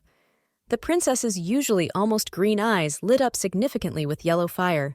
The next day, Charlize came to the palace of Empress Katerina Linux. She met her in an elegant white hall and thanked her for responding to the invitation, even though it was so spontaneous. Katerina explained this meeting with the desire to thank the princess for saving the future emperor. The red eyes of the empress revealed the witch in her. Little things, she has nothing to praise for, Charlize replied. But she thanks for the invitation. The empress noticed that the blonde was unhappy or worried about something and asked what it was. The princess discreetly replied to the hostess that everything was fine, there was nothing to worry about. Charlize mentioned that for the empress's ability to create incredibly strong poisons, she was nicknamed the pharmacist in the social circle. And that huge cup that is in front of Charlize she used for this very often. So it is difficult for her to predict whether she will die from a sip of tea or not. Usually, the poison is applied to the crown of the cup. This makes it possible to pour ordinary tea from a teapot into both a poisoned cup and an ordinary one without arousing suspicion. So, if you're not lucky, it's over. What a beautiful cup, said the princess. This is her favorite, the empress explained. Don't force yourself if you don't want to drink. Charlize was relieved to think she was saved. She said she was sorry for being rude, but she would really refrain. The empress snickered, smiled, and changed the subject. Did she think Charlize had her eye on the Grand Duke? Isn't now the time to talk about their wedding? The blonde's hair stood on end. She diplomatically replied that Katerina was running ahead. It can't be like that, answered the empress. She is a benefactor of the Duke's family. You can't stop there. And she put her hand, manicured with red varnish, on Charlize's fist. Taking Lienta's hand, the empress promised the surprised princess to make this marriage a reality. Not a single word of truth, Charlize concluded, looking at the fierce face of the empress. She just wants to have a spy in the duchy. In this case, Calix will quickly expose her and finish her immediately. The girl said that she is sorry, but she is not going to get married yet, especially for the Grand Duke. Why? Does her father mind? Although the Grand Duke has been kind to her lately, she's sure it won't last long. You don't want to rely on a case where there are almost no chances. The empress let go of Charlize's hand. Katerina laughed. Really? Okay, she got it. Will he just let go? Charlize wondered in her mind. Enough talking for today, said the empress and left. I promise to see you again. Charlize was returning as if she'd been submerged in water. Because of this, she accidentally bumped into some young man. He apologized. The princess assured that there was nothing wrong. Suddenly it dawned on her who it was. She spun around in place to make sure her guess was correct, and the man hurried to the empress, who summoned him. The woman told him that Charlize Lienta had proved more prudent than she had expected. This can be seen from her words. You don't want to rely on a case where there are almost no chances. The lady knew how to refuse her proposal of marriage to the Grand Duke. Looking at the empress, the man realized that she seemed to have shown affection for Charlize, because she always has such an expression on her face when she is pleased with something. The Marquis got down on one knee before her. Katerina told the visitor that, as he understood, she had no offspring, so it was necessary to get rid of the prince as soon as possible, because that's the only way she can protect the throne. The empress ordered to find a way to lure Charlize to their side, to investigate who she often meets. The man replied that the princess corresponded a lot with the daughter of the Marquis of La France, Irian. Then you have to get to her, Katerina said. Marquis Vanichel was still kneeling with the docility of a dog. Obviously, he will not miss this instruction. Returning to Duke Lienta's estate, Charlize felt that she had no energy left after this conversation. She can't handle 2 meetings in a day. The maid came, and Charlize asked her where Irian was. She is inside, said the woman. Irian was dressed in a yellow dress and decorated her head with a matching headband. Charlize asked her how long she had to wait. The artist said that the rumor reached her, and she congratulates her. With what? Asked Charlize, poking a piece of cake with a fork. With the fact that Calix accepted her feelings. Imagine how beautiful Charlize will be. But I thought, Irian should marry him. And she asked about the reason for this audience. Irian handed her an envelope. She explained that this was an invitation to the Night of Young Artists exhibition. The blonde wiped her lips with a napkin and took the envelope, remembering that this opening was also mentioned in the original. Irian is sure that there will be many beautiful works, even paintings by the Marquis of Vanichel. Will Charlize come? Yes, of course she will come. The artist thanked. Charlize remembered that this Marquis became a supporter of the Empress at the very beginning of the book.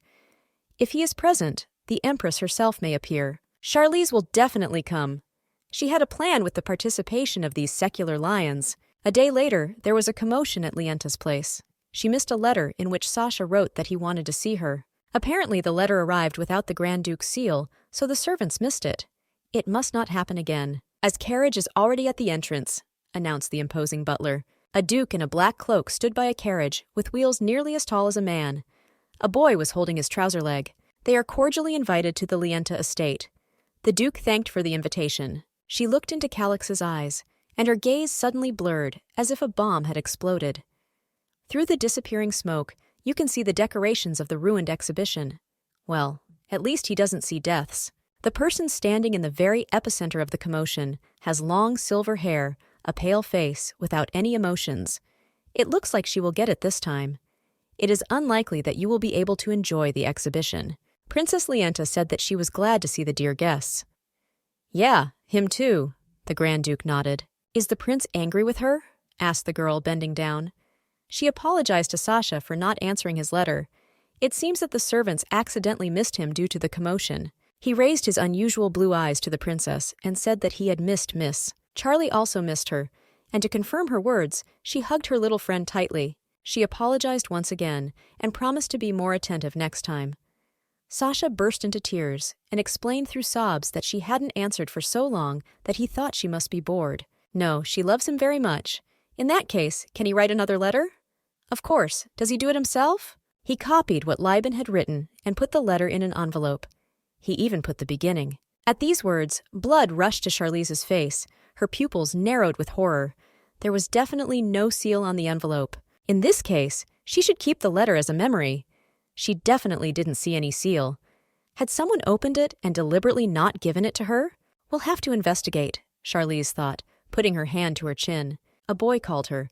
He looked devastated and alarmed. The girl apologized for being distracted. She invited the Grand Duke and Sasha to go to the estate, indicating the direction with the palm of her hand. She prepared well, many cakes and desserts. They were served on an open terrace. Suddenly the boy turned away and exclaimed that there was a very cute bird living inside Miss Charlie.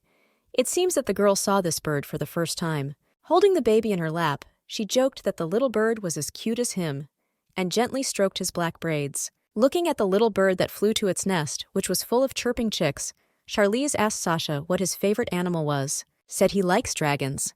The boy explained that it was because his uncle read him stories about them. It's clear, they're probably very cool, answered the girl, thinking what it would be like if God appeared to Sasha in the form of just such a beast. Yes, they still have silver skin, and they can punish the evil emperor, the boy explained, clenching his fists.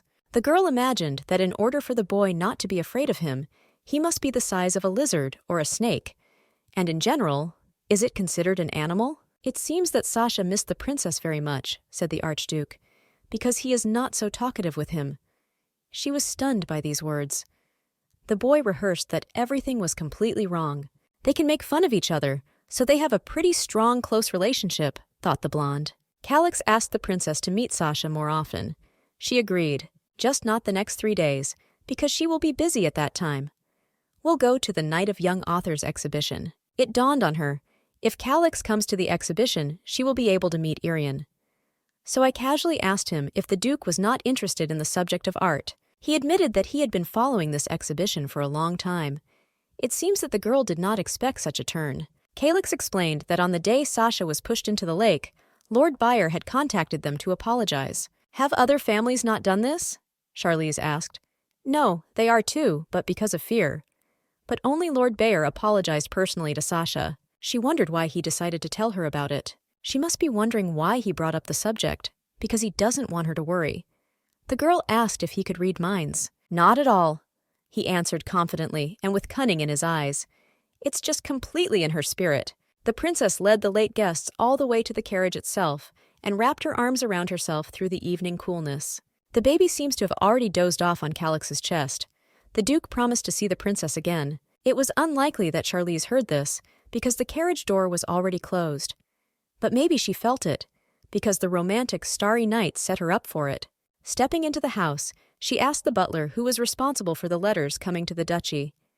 He replied that it was Ron, but he was on vacation. The girl asked to see his personal file. The butler replied that he was fine and asked if something had happened. She assured him that nothing had happened, that he should not worry.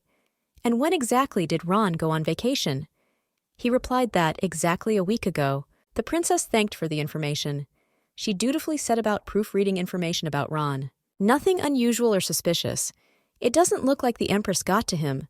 But was it a coincidence that he went on vacation right after their tea party? I found a report that someone had heard that Ron could not concentrate on work and began to borrow money from servants. I decided to just ask him directly. The exhibition of young artists took place on a grand scale. Not bad, Charlize thought. In the original, everything was ruined by fake jobs. Here is a fake, and here is the original. And how does she know this interestingly? Is this Charlize's ability? Eventually, she found Irian. It seems that the artist was talking to Marquis Vanical. Why is she with him? Charlize was surprised, watching how they kindly chat and laugh. Suddenly, Irian recognized the princess and offered to show her the best works, and also those that have earned the greatest favor of visitors. Here, for example, is a bust created by the sculptor Marquis Vanical. The artist was only 16 years old then. Really incredible? Praised Irian. So impressive, agreed Charlize, looking at the sculpture. Now she understood everything. Marquis does not just take part in this exhibition. It seems that the Empress started her plan before the original. She had unexpected problems with finances, all because of Duke Linnock, the father of the Empress. He was addicted to gambling, and she needs money to get rid of Sasha. To do this, she forced Marquis Vanical to sell the bust. To create such an impressive work at such an age, the artist continued to tweet. True, the price for it will be huge. Next, Irian began to show her pigeons. Many people were interested in Irian's paintings because Charlize looked at them for a long time. It will be very good if they are purchased. The problems will start just before the auction. Irian suddenly called out to Charlize to be more careful. A boy in a gray wig fell nearby and dropped drinks on a tray. The princess caught a couple of glasses on the fly and kindly handed them to the clumsy little waiter. The boy thanked him, looked at the rolling pins near his knees, and suddenly saw something that surely would not forgive him. Namely, he splashed the princess's dress. He began to beg for forgiveness. He is indescribably sorry. In the bright light, the rolling pins shone like diamonds. Charlize replied that everything was fine. Garson began to lament again, that he was very sorry and thanked her for forgiving him. And once again, he bowed to beg. She was alarmed by the fact that the child avoids eye contact. Sasha had the same habit. What? How do they know each other? Thought the girl. She asked why he was wearing so many glasses at once. He pointed his finger at one of the elderly men in the hall and explained that the gentleman had ordered him to clean everything up. People were outraged that visitor forced the child to do this. Borodan was embarrassed. However, the man was afraid of the princess in vain. Charlie told the little one to follow her. The people cheerfully whispered that now the little one is definitely hooked, and she led him to the storeroom where the barrels of wine were stored. What bothered her was that Calix had to send all the children to the shelter. Why does this child work here? She threw him a golden box the size of a large souvenir coin. She drew the child's attention to the fact that his hands were injured. She told him not to be afraid. There was medicine in the box. The waiter reminds her of someone, so she decided to help him. The kid asked who exactly he reminded her of. Charlize replied that the appearance is different, but the age is about the same. That boy has blue eyes and black hair, a charming birthmark on the right cheek. The boy said it was Belle according to the description. Garson hid his traitorous tears with his fist. That was Sasha's name when he was roaming the streets, Charlize thought. And this child knows him for sure. The book described a child named Angel, and this child was worried about Sasha. Judging by the reaction, she was not mistaken. You wouldn't guess right away that it's a girl masquerading as a boy. It took her some time to tell about Sasha. Returning to the exhibition hall, she decided that she had not missed anything. But suddenly, a déjà vu from the vision she saw in Callista's eyes appeared before her eyes. Then it seemed to her as if a bomb exploded at the exhibition. Are you late? But the explosives may not be real. It's a way to distract people. Breaking through the smoke screen, the princess saw a thief trying to steal Vanikal's masterpiece. The criminal muttered that there was no need to go into debt and threw a bag over the sculpture. It was done. All that remained was to topple it. The girl grabbed him by the collar. Caught! It's Ron! He began to make excuses that the young lady did not understand everything that well. What exactly? He was told how good the exhibition would be. He heard a loud noise, so he came. She asked if Ron had deliberately omitted the Grand Duke's letter. No, he denied, because I thought it was some kind of joke, so I read it and left it somewhere. It was just a mistake. And on what grounds can she believe this? Everything is wrong, Ron shouted. At that moment, Charlize heard Calix's voice. Again, they met under strange circumstances. The Archduke ordered Jay to search this guy. The loser rehearsed what they were doing. Within a minute, Jay announced that the thief had a magic bag. What will they do now? Calix said that he believes that everything should be thoroughly investigated. And what is Princess Lienta's opinion? She was also interested in it. The Archduke ordered the boy to be sent to Miss Lienta's estate. After all, investigative actions will be conducted there. Charlize wondered aloud. The Duke had indeed said he was thinking about the exhibition, but she had not expected him to come.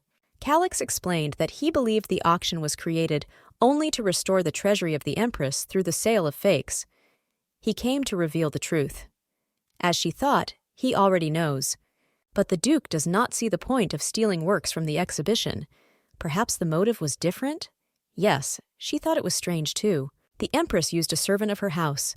Not so long ago, she refused one of Katarina's proposals. Therefore, she could become a target for this. And the princess is wise, Calix concluded. It will be necessary to discuss it. If she threatens or tries to kidnap her, you should try to say that you know the true purpose of the exhibition and want to negotiate. This buys a little time for Calix to find her. Asked why she was still here, and Charlize said she was looking for someone with brown hair. Chestnut is a very common color, he said. It is quite difficult to see in a crowd. He has such an expression on his face, as if he is thinking about someone in particular. By the way, the previous Empress also had brown hair. He suggested that they leave already. How much more to wait? Crowd of tumults. Luckily, no one was hurt. Irian Lafrance ran up and exclaimed that she was very worried about the princess because she could not find her. The girl greeted the Grand Duke and introduced herself to him, crouching low. This is the same scene, Charlize blushed. Finally, the main characters of the book met. Irian and Calix's eyes met. Charlize thought that some kind of romantic flair flashed between them. She closed her eyes. It was time to go backstage. Calix admitted that he had heard about Miss Lafrance's works and hoped to see them. Charlize was alarmed. Where did the romantic atmosphere go? "This is an exaggeration," said Irian. "By the way, the princess also talked a lot about him." Callistus was surprised. "Everything is not like that at all," Charlize objected and laughed. "Well, not really. She didn't want that." Charlize opened the heavy partition door. Ron sat on his lap. She glared at him, and he responded with the look of a beaten dog. The princess sat down in a chair. He fell face first into her shoes. "He told everything to the lady," he began to justify himself. Charlize interrupted him, asking if he wanted her to listen to him. He said yes. "And why does she need his excuses?" she asked with disgust. Instruments of torture hung on the walls. "The rules of this room are very simple." She asks. He answers. "Is everything clear?" He covered himself profusely with cold sweat. "Yes, of course," he said, stuttering. What did he get for disrupting the exhibition? Asked the princess with disgust and told to hurry with the answer. Ron said that money. In disbelief, the girl cautiously raised her palm and began to bend her fingers, counting the seconds. He looked questioningly at her hand, then at the instrument of torture. And when 3 of the 5 fingers were already bent, he huffed and blurted out that he had been promised a permanent place, like Duke Linux. "Father of the Empress?" asked the princess. "And why is he here?" "It's about the place in the casino with the highest chance of winning," Ron regretted. Because of this, many people want to participate, but even nobles do not always succeed. The father of the Empress sat for hours at the gambling table. "You can make a big profit in just an hour." "And how long is he going to sit?" shouted the people, looking at the father of the Empress. "Let him get up already, because it's his turn," shouted one. "Hey, he's here now, don't mess around," growled the other. "A permanent place was promised, like Duke Linux, the father of the Empress," repeated Ron. "And does he earn a lot?" "A lot," exclaimed the servant enthusiastically. "The casino immediately fills up with people. Thanks to him, even a seat reservation system appeared. But he was promised permanent. Apologizes." "Weird," said Charlize, rubbing the wooden back of the chair. "The Empress hates her father." Ludomania led the family to decline. The father became aggressive and uncontrollable. Takes all the cash out of the house, hands over jewelry to a pawn shop. She has constant money problems that no one knows about. She is constantly shaken by this codependency. So why isn't she doing anything? Why doesn't she eliminate him, poison him? It is hardly out of love for the father. Stop. Maybe the Duke is promoting this casino? In the book, the Empress ran the capital's gaming houses, the girl thought, rubbing her chin. She can't remember. Most likely, it was not written about. Okay, she'll pretend she doesn't know about the Empress's business. It is better not to be attacked yet. And what to do with him, with this Ron? He wanted to rob an exhibition of nobles. It is worth killing. Does he understand that he deserves to die? Ron begged for mercy. Okay, but even once he mentions her name in front of customers, he will be left without a head. Her eyes looked scary, that she would not see him again. That night, she lay down to take a nap, and she dreamed of a scene from her childhood where she was constantly told that it was her fault. A very angry and irritated governess in black repeated that only the princess was to blame. "It's really her fault," agreed the shy and grumpy girl. Charlize opened her eyes and slipped out of bed. She just wanted to rest. What kind of dream is this? As if all the juices were squeezed out of her. She picked up the desk bell and called the servant. A girl came and asked if she was called. Yes, let him bring the medicine. Medicine? Really? The girl was very surprised. Does she want the same medicine that you spent 5,000 Deltons on to get the best medicine in the country? But they turned out to be so unpleasant that Charlize overturned the table, screamed, and threw it away, shouting that she would not drink them. Is it about these drugs? Yes, exactly about these. What a terrible temper she has, Charlize thought. The maid brought a tray on which was a bottle of medicine and a large box of candies and handed them to her mistress. Perfectly. It will be easier if you drink it in one gulp, and tilted the bottle. The maid applauded and praised that her lady was well done. She offered to eat a piece of candy. The princess asked where she got so many of them. Joyful Melissa replied that the lady had grown so much that she had even learned to drink medicine. Before, it was impossible to convince her, even during her illness. The Duke was so worried. He begged her to drink the nasty concoction so much that he tore the hair on his head, and she stubbornly replied that she did not like it. Charlie was sick from an early age, but no matter how hard the Duke tried, he could not completely cure her. Although she was surrounded by love, she often cried that it was all because of her. That is why she felt powerless despite her care. If you take medicine, you will feel much better. Mr. and she were very worried, said the maid, gently holding Charlize's hands. Okay, she'll be treated and she'll get better, the girl sincerely promised the maid. Princess Lienti is very lucky, said the empress. It was not possible to spoil the reputation due to the theft of the work of art by her servant. We need to remove it secretly, said Katerina to Vanikel, who was standing behind the empress in the usual way, bending one knee. And Charlize? She will deal with her in another way, said the empress, looking sly. Ron left the place last night. The plan of the empress was thwarted. She'll probably make a new one, Charlize thought while her hair was being combed. She needs to subjugate the princess, make her hostage. The empress has a very simple approach to controlling servants. She destroys their lives to the core and forces them to beg for mercy on their knees. They have no choice. Charlize imagined herself as a puppet controlled by strings. In the book, Charlize obeyed her. But it will not be easy to bribe the servants again, thought the princess, looking out the window and watching the servants. They will manage things more carefully. Security is constantly on the alert. The girl seriously analyzed the situation. Even the empress would not dare to openly attack the southern granary. It will be a blow to her reputation. Only the merchant guild, Lienta, remains. The Duke of Lienta became the true ruler of the south thanks to this guild. Their dukedom greatly influences the treasury of the empire. These were the thoughts in Charlize's head as the two maids worked their magic on her hair. The entire stability of the family rests on the shoulders of traitors. Therefore, the empress will probably try to destroy their reputation, change the things that are delivered to the imperial family, will sell fakes on behalf of their guild. Any of the plans will take time, the girl thought, rapidly walking across the hall. Therefore, it is necessary to understand as soon as possible who her accomplices are. Charlize Lienta resolutely headed for the Metropolitan Guard Division. Her personal knight, Evans, was left at the gate, a young, stocky, fair-haired man. Charlize came to see the head of the Capitol Guard. He carefully recorded her testimony that she heard the sound of an explosion. The captain questioned everything she said, taking careful notes. She is not sure if it was an explosion. So she heard a loud sound? He asked.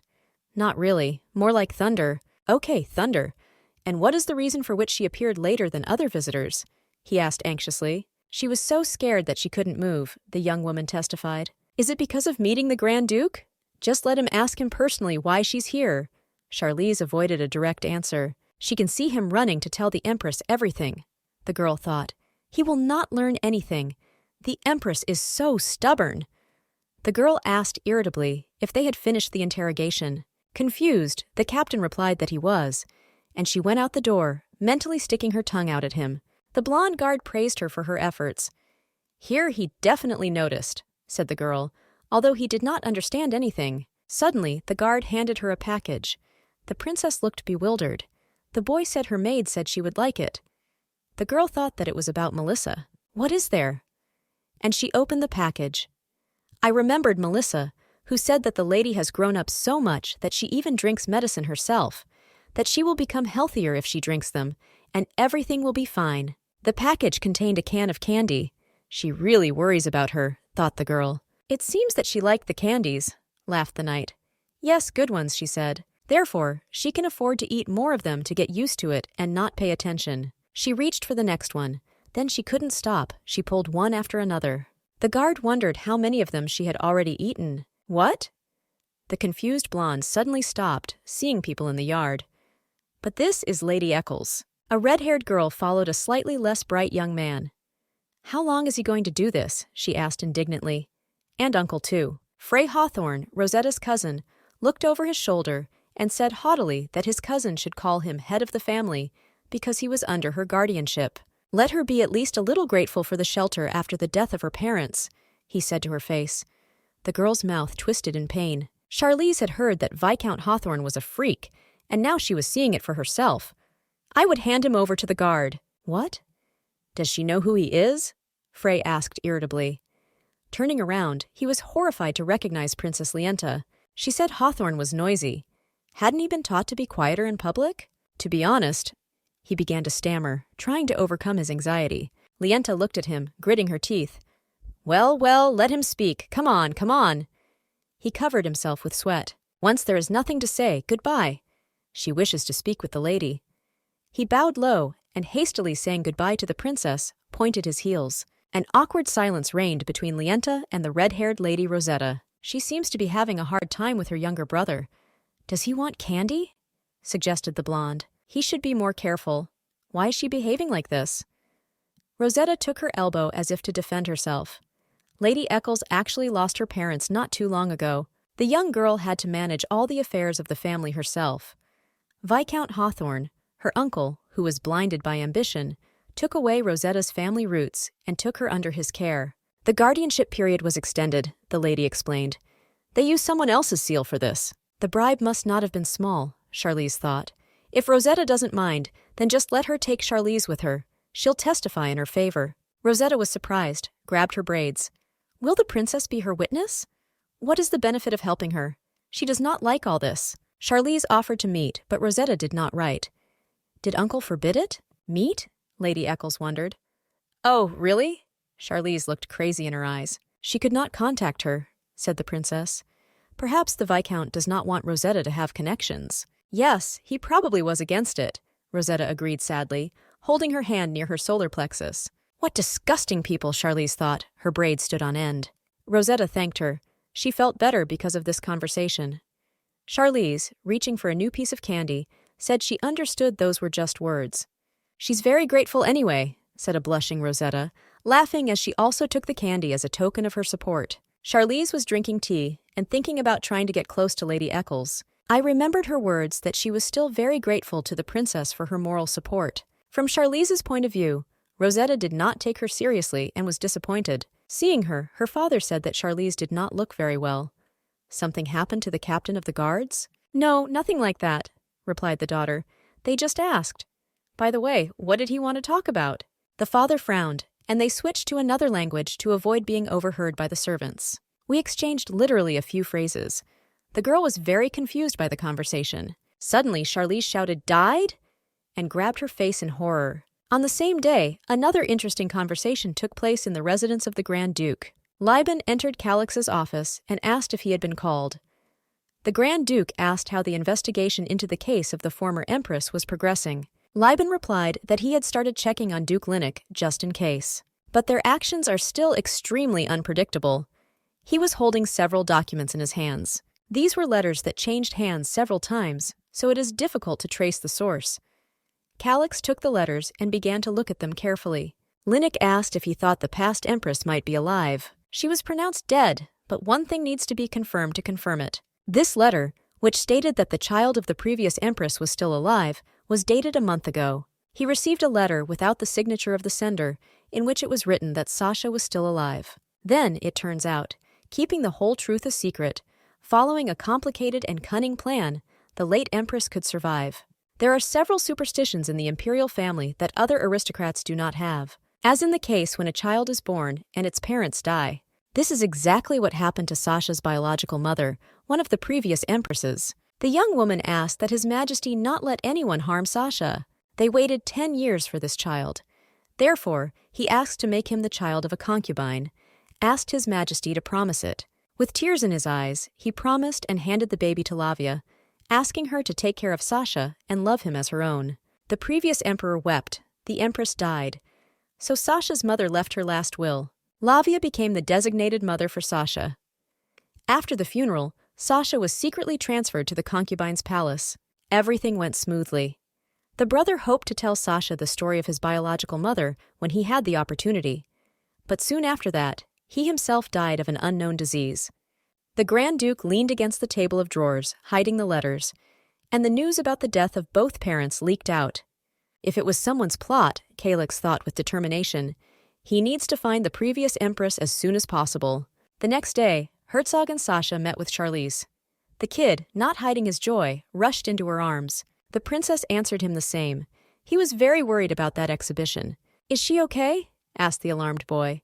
"Is everything really good?" He wound circles around her. "Did she have a good lunch? Did you sleep well?" "Of course, I ate and slept." The girl laughed, surprised at such concern, and she thanked him for his excitement, ruffling his forelock. He blushed and squinted one eye. She squatted down and said she wanted to thank him. "Can they walk together in the garden?" He, of course, happily agreed and took her hand. The garden bloomed with colorful plants bathed in sunlight. It seemed that the garden, bathed in the sun, played with rainbows. They roamed here and there tirelessly. And the girl was surprised that the Duke and Liban also followed them relentlessly. The Duke seemed to read her mind and asked if the princess did not mind that he followed them. She looked around and laughingly said that no, he might not worry. The boy enjoyed the distinct aroma of the flowers and asked Miss Charlie what their names were. "These are roses, and here, sunflowers," the hostess explained. The flowers really created in a typical contrast, bordering the front garden diagonally. "And what kind of flowers are these?" asked the prince, pointing his finger at the large lilac flowers that resembled peonies. Charlize didn't answer right away. The flowers reminded her of something. And in a moment she answered that these are lisianthus. "It is these flowers that Sasha really likes," Calyx said thoughtfully. The princess followed the boy closer to the lilac sea. "Are they the same flowers? Did the girl plant them when she was confused about the Duke?" The Archduke confused the princess by saying that he had not seen this amazing variety for a long time, and he thanked the lady for a walk through the magical garden she had nurtured. No, it was all done by the gardener. She denied the merits that were suddenly attributed to her. The boy looked at her with wide open eyes in surprise, his mouth agape. It suddenly occurred to the kid that Charlize might like his uncle. He clenched his fist conspiratorially, thinking that he was influencing the two people most dear to him to come together. Implementing the plan to bring them together, he came up with a way to leave the two of them alone. He took Liban by the hand and offered to keep him company in order to go and say hello to Duke Lienta. Sasha promised to return in a few minutes and asked Charlize and Calyx to stand here and wait for them. The two stopped at a flower bed that was composed of lilac flowers planted in the shape of concentric circles. "What's going on?" worried the princess, mentally clutching her head.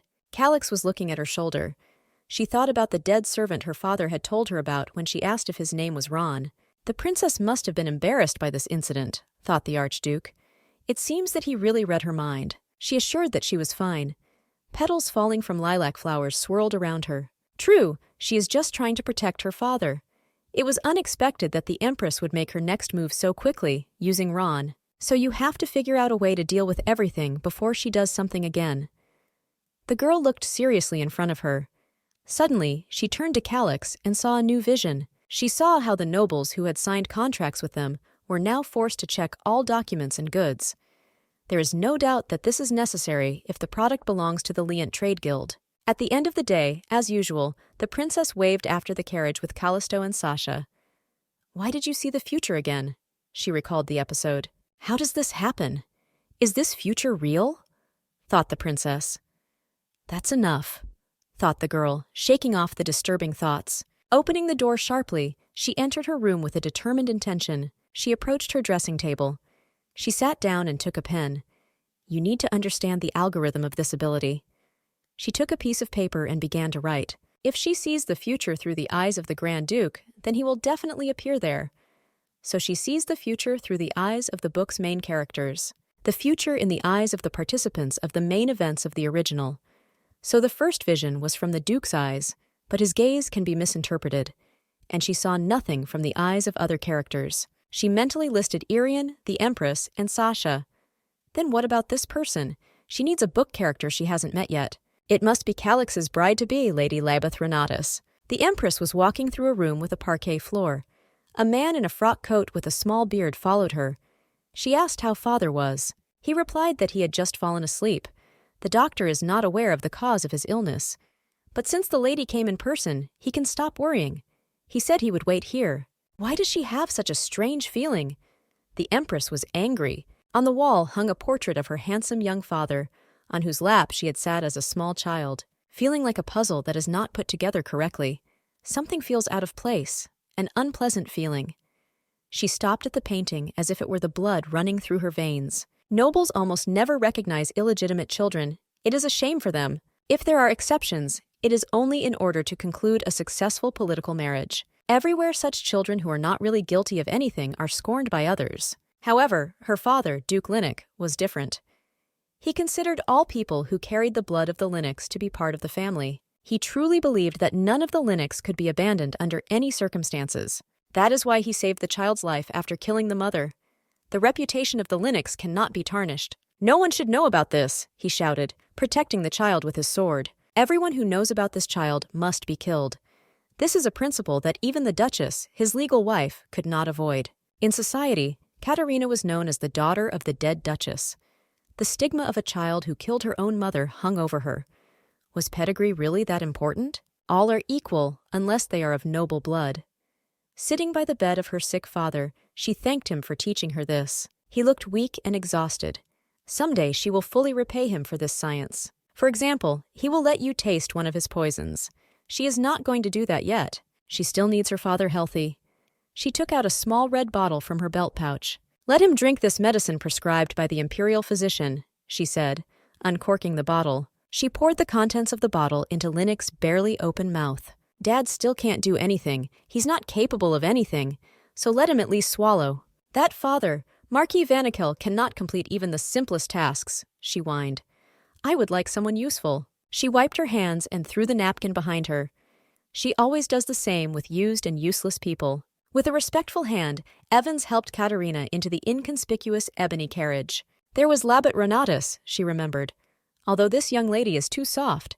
The carriage moved through the colonnaded garden. The evening twilight stretched lilac shadows across the cobblestones. If Katerina helps Labat Renatus get rid of this impractical quality, it will be fine. The next day at the shelter, Charlie checked the boxes and barrels she had brought. When will Labat arrive? When the boy asked who it was, the girl told him to sit quietly, otherwise they would be caught. The princess thought of other ways to meet Lady Renatus. For example, breaking through a retinue of supporters, or pretend to be crazy and attack her. I understood that it would end badly. Even if she manages to see the future, her end. Moreover, Marquis Renatus sided with the Empress. Lienta is still neutral. This will only increase the number of people from whom the father must be protected. Wooden boxes continued to be delivered from the cart.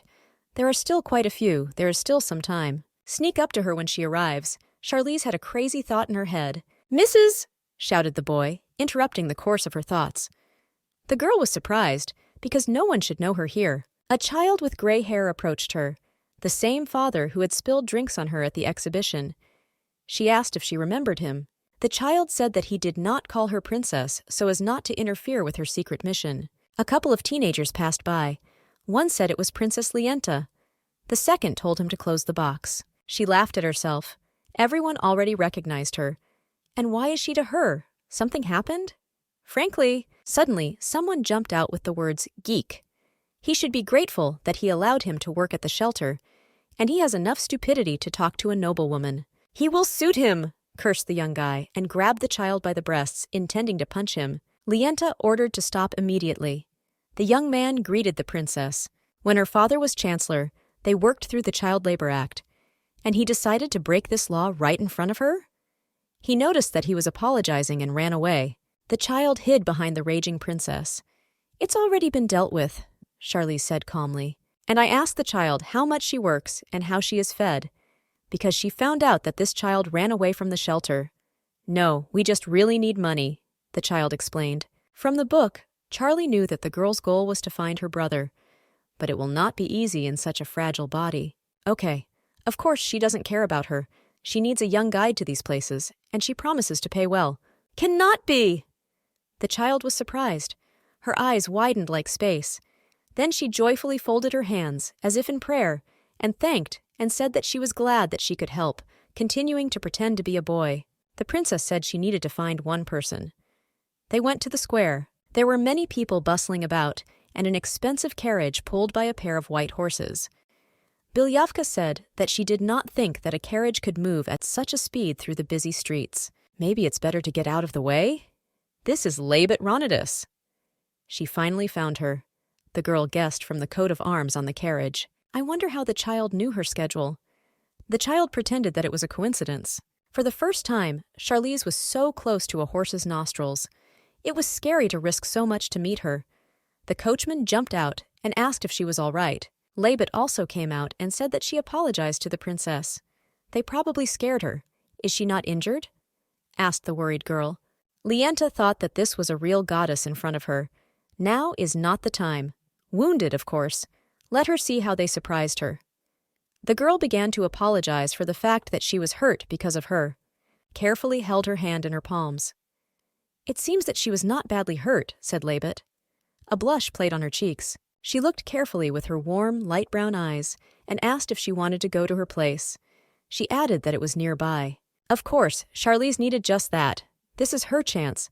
Let Libet show her the future. There are 3 main families in the empire: the Duchy of Lienta, the family of Empress Linux, and the Bayer family, which abused Sasha. Neither the Bayers nor the Linux have daughters who are heirs. The Bayers have only one boy, and Katerina has no children at all. And Charlize turned out to be Duke Lien's only child, whom everyone considered insane, so no one considered her as a bride. Therefore, there was only one lady in society, recognized by everyone: Golden Lily Labet Renatus. She was always called the flower of society to humiliate Charlize. According to the book, Labet was supposed to meet the Empress by now. Therefore, Charlize thought that the story was taking a course unknown to her and went crazy with the unknown, patting the blue sofa cushion with tassels. But the princess was never able to see the future through Labet, had to abandon this idea and leave with nothing. It seems that he can only see the future through the Duke. Maybe it's better to make friends with him? Suddenly, she heard a strange address to her. Human. Oh, how long has he been there? It turns out that the mighty god of light has taken the form of Shanti's tame wish fulfiller. Why does he need it? What about the mood? She asked the amazingly cute white reptile. Shanti explained that he assumed the form of a lizard and went to Sasha, but he panicked and froze in place. It seems that the prince was very surprised. So, we have to come up with another solution, said Charlize. But Charlize really likes this child. He saw her in the garden. The boy was smiling while drinking tea with desserts. The miniature dragon asked her to take him with her. The creature, charming in every sense, looked hopefully into the eyes of the princess. That's fine with you, the girl thought. And what does it mean? She didn't know what to say because of the shock. Charlize, carrying an amphibian, only confirmed the rumors about her eccentricity. The people in Charlize's house were constantly trying to walk on their tiptoes, doing their best to be inconspicuous. But one day, the father noisily put a heavy glass of wine on the table, gurgling, and said that he wanted to pretend that he did not notice anything, but it turned out very badly. She was calmly practicing with her food at that moment. Shanti sat on her neck like a scaly collar. "What kind of lizard is this?" asked the father. She replied that she liked the lizard, so she took it with her. In fact, thought the princess, she is serving Shanti. Father tried to suggest what to do with her. Charlize asked irritably what difference it made to him. Let her try. She will scream and cry. Seriously? Well, okay, go for it. Actually, he was going to talk about something else. Recently, counterfeits of their high-quality products appeared on the market. Charlize froze like that with a fork in her teeth. Has the Empress begun to act? There aren't many of them so far, but we need to find a source, said Dad. He was obviously worried about the joke. She's so busy, Dad's busy, the Duke began whining, grabbing a batiste handkerchief. Shanti looked at the Duke as if the man's emotions were not worth eating. The princess said yes, of course. It's time to take care of family matters that she previously ignored. He wondered, family matters? Charlize would like to help her father if he doesn't mind. She has reasons to be so self-confident. In a short period of time after entering the academy, she achieved excellent results. Calix took the first place. She confidently held the second place until the release itself. Despite the fact that she even skipped classes to go to Eludian's class, the father thought and said that if she has such a desire, then why not? Well, now you can use work as an excuse. How can she find the manufacturer of fakes? It seems that it was mentioned in the text. She opened the book and found a phrase about the owner of a store on 3rd Street, laughing out loud. Exactly, the 3rd Street. I remembered such a trifle, but the appearance of the main character, not. Amazing memory. Well, there is reason to believe that she was lucky. If he does everything right, he can avoid a lot of problems. As if to confirm her words, Shanti warmed up and carelessly fell asleep on her neck. 5 days later, she complained that it was very inconvenient to solve some cases personally. Persecution, tyranny, tantrums. Well, with such a flow of life, it is impossible to find a decent subordinate. Such an uncomfortable carriage. When will they arrive? Whined the tormented lizard. The princess asked him to speak more quietly. Because there is a knight nearby, they will suddenly hear him. He replied that only the princess could hear him. How does he know that? Hence, not all people can do it. That is, he can choose the one who will hear him? Well, not exactly, but something like that. It became interesting why it was she who was hearing then. Meanwhile, the crew plodded along. Finally, they stopped. She entered the jewelry salon, and a young guy greeted her like a representative of the best store in the capital. She stood in the doorway with a haughty posture. Her entire outline glowed spectacularly. The light from outside enveloped her figure. So the salesman recognized her and bowed as far as the counter would allow, and said he greeted the lady. She understood that he recognized her, so she came to the right place. He smiled and asked what brought her here. She replied that she is looking for someone who can do one thing for her, but she is not lucky in this yet. She is looking for a good master. He thought that she was obviously not aware that he was the one making the fakes, which were then sold as if they were from Lienta's house. Well, then this is his great chance. She pretended that she was going to go look for more. Therefore, it is necessary to find out from her some information, what exactly she would like to produce. Well, here's the drawing. She can pay handsomely. Will he make it? And submitted the document. Well, no problem, said the boy, smiling and taking the drawing. She smiled and closed her eyes contentedly. That's how I caught on. Now we have to wait for the reaction of the Empress. In the Duchy of Eludian, Sasha played Jenga. His opponent was the Grand Duke, so the boy lost again. Liban remarked to the gentleman that he could have given up, because Sasha had lost 3 times in a row. Calix denied that he was the first to go, so his turn did not even reach him. Sasha thanked the Duke for continuing to play with him, even though he was losing. He is very glad that he has such an uncle, and Calix is glad that he has such a nephew. He will try to keep his second place in importance, because probably the first one is a princess. And if he is together with her in the first place? The boy asked, making his uncle laugh. The boy was offended. The uncle is so bad, he is making fun of him again. Does he not like it? Asked the Grand Duke. That's not the point. The kid blushed. Herzog added that Sasha could even hate him if she wanted to. He will still love him, but he hopes that he was telling the truth, and that he and the princess will be in the first place together. Indeed, and that will never change. Because they were the first to be kind to him, the boy explained. So, they are the first? The Empress should have been the first to take good care of him. The Grand Duke was surprised and looked at Liban. Does Sasha not remember anything at all about life before he ended up on the street? Before his death, his brother asked him to take care of Sasha. Calix swore that he would definitely protect the baby, but he could not keep this promise, because his half-brother Antonio ascended the throne, arguing that the emperor's place cannot be unoccupied. Calix's mother was a commoner, so he has no right to be emperor, and he is too young. Only Antonio is capable of becoming emperor. Then he learned about Sasha's death, and that the Empress's palace burned to the ground. The Empress and her son definitely died, and he was offered to surrender, so he couldn't do anything.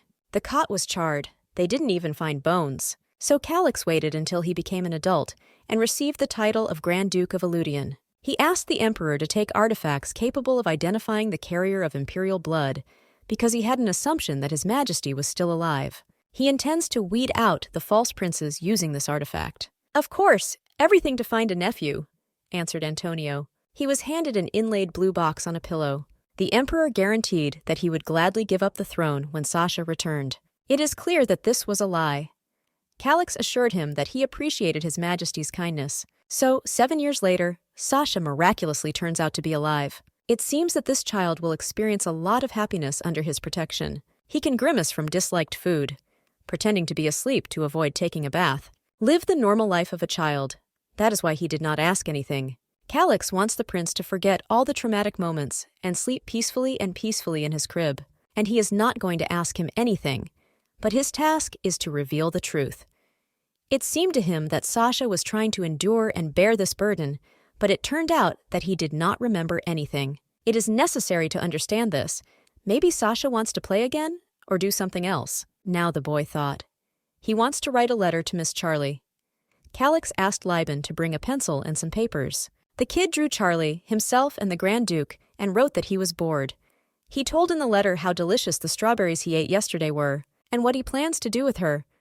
Then he asked his uncle to check the letter. Of course there were mistakes, but they looked very cute. What to do now? Can he fix it? Is it better to rewrite? No, of course he can. But it seems to him that the princess will like it better as it is. The little boy began to tell his uncle to fix it, but he said that he also likes it better. He is mocked again. Bad uncle, muttered the blushing kid. Well, he has become more sensual, thought the Grand Duke, wiping his snot. It opens slowly, like a seashell or a hedgehog that has felt safe. He found it only earlier. Charlize was sitting in Lienta's trading house, which was distinguished by a blue roof and beautiful doors, studying some document. Fakes can appear at any moment, so they need to be ready. The document contained their initials. Then Chazar sneezed, and Charlie told her that if she didn't feel well, she should go home. The princess looked appraisingly at Chazar, the vice manager of Lient's trading house. It is true that she is a bit fussy, but she will definitely be able to confuse the Empress. And the preparation is going faster than she thought. The trap for counterfeiters is ready. Well, it's time to start, she thought, looking at the box. Charlize asked for an audience with her father. As always, he did not refuse her. She began the conversation by saying that she understood how difficult it was for him to manage the trade guild. That's why she made a gift. This is a brooch given to each other by aristocrats who love each other. The stone in it is real. It can be seen that he had the nerve not to forge at least the first copy. Did Charlie do such an amazing thing for her father? Her overly emotional father, as always, was extremely moved. She had seen him so emotional so many times. No, it's just a sample. She will give him the first product when she brings him to his senses. He said she was simply better. It is unlikely to be on sale. When should she start creating an official product? Yes, she must give it to him. The girl pulled out a brooch. He will be contacted if he ignores, right? Yes, of course, she laughed. 3 days later, Charlize was contacted and met by the person she was waiting for. It's a great honor for her, Charlize said, as the maid poured her tea. Katerina is embarrassed that she invited the princess so late. She had a lot to do. It's okay, Charlize understands everything. Isn't she busy herself because she began to help the Duke in family matters? Don't think that the Empress was looking for information specifically. It's just a rumor that the whole capital knows. Charlize had not expected such straightforwardness from the Empress. Who would have thought that everyone would be interested in this? It seems that people have nothing to do at all, said the girl.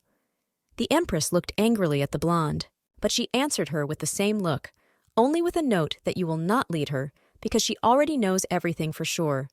It's time to execute the plan. Judging by her words, she wants to make even more enemies. The Empress thought that the princess was as impudent as before. Well, it's even better. It will be easier if she becomes an exile, not interesting to anyone. Isn't it difficult to manage the affairs of the duchy? She asked with a smile. The princess replied that she just wanted to ask Her Majesty for advice on the matter, because it is very difficult to find a craftsman to produce a new product. They sat at a round tea table facing each other on pink chairs. The Empress wondered, didn't the bogus trader already make a sample and send it to her?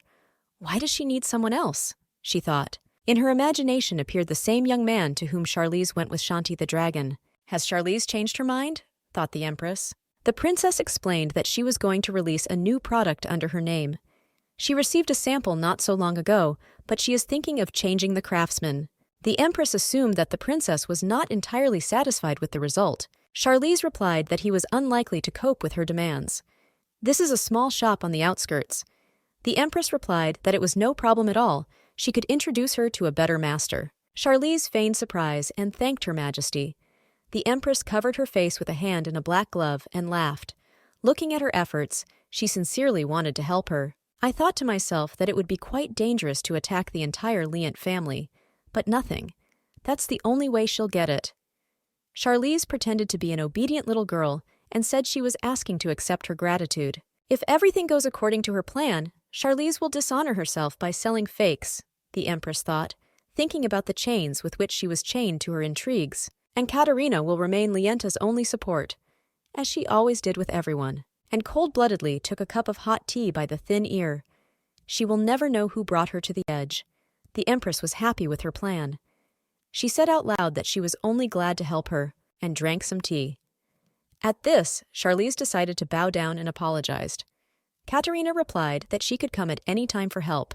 Charlize replied that she wanted to ask her something else, if the Empress did not mind. Of course, what exactly? She wouldn't mind a person leading her to the carriage. She was in a hurry, so she forgot to take the knight with her. All right, the Empress will call someone for her now. Charlize replied that one servant was enough. She just saw a person near the door. Does she know that this is her subordinate? Thought the Empress. It can't be that I just guessed. As she pleases, and rang the bell. Charlize walked across the parade ground, followed by a tall young man. She hadn't planned on marrying a knight from the beginning because she needed a chance to talk to this particular man without the Empress. And she is almost sure that she was not mistaken. A blond man with gray eyes who can walk completely silently, restrained and calm movements. His name is Noah, right hand of the Empress. At least once she needed the knowledge from her past life, thought the princess. At first, it seemed that only those memories remained that she wanted to forget. Fortunately, she approached her light mint carriage, decorated with paintings of red roses, and said to the boy without turning that she had seen him at the tournament and knew that he was a knight. That's why she asked him to see her. Many say so, he answered. She said that she shouldn't pretend that she was wrong and gave him a sly look with her green eyes. Such a strong man is hard to forget, and she has an offer for him. If you don't like being a servant here, you can go to the Duchy of Liant. It's not a bad place. He apologized, but he is subordinate to Her Majesty, so he cannot. Charlize placed her hand on his arm. Then just let her remember, she knows its value and the offer will be valid. And she looked at him with a sweet look. He did not return her glance, but coldly cut off that if he remembered it, he would have to report to Her Majesty. Charlie said whatever she wanted, and I thought that there was nothing more to do here. It was time to go. She thanked Noah for seeing her off and said that they would see each other again and waved amiably. He looked at the departing carriage with a dazed look, but quickly composed himself. The next day, Sasha wrote her a letter. How touching! Charlize looked at his children's drawings with the caption that he misses her. Although she is not sure that she can receive letters and be happy about them, the Empress is so fixated on her because she considers Charlize Lienta useful. She has no descendants. She needs a person who will get along with Sasha. She puts a dagger in Charlize's hands as if the Empress will not back down from him for anything as long as he threatens the Emperor. And Sasha's fall into the lake is also her doing. Lienta brought the false prince to frame the Archduke. She remembered the boy's taunts. If she stays around, prejudices will increase. He does not want to expose Sasha to danger. Children should be protected, and no one should harm them. Enough to think about the past, thought the girl, touching the picture. A maid came to her room and announced that His Majesty had arrived. Indeed, outside the window stood a carriage drawn by 2 bay horses. They had a wonderful picnic on the sunny lawn with croissants and writing activities. Charlize dictated different words to Sasha so that he would learn to write. For example, rabbit, deer, duck, and praised that he wrote everything correctly.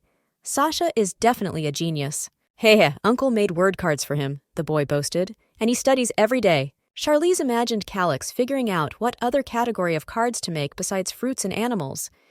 Did the Grand Duke paint them himself? Unbelievable. Sasha interrupted her thoughts, demanding the next word.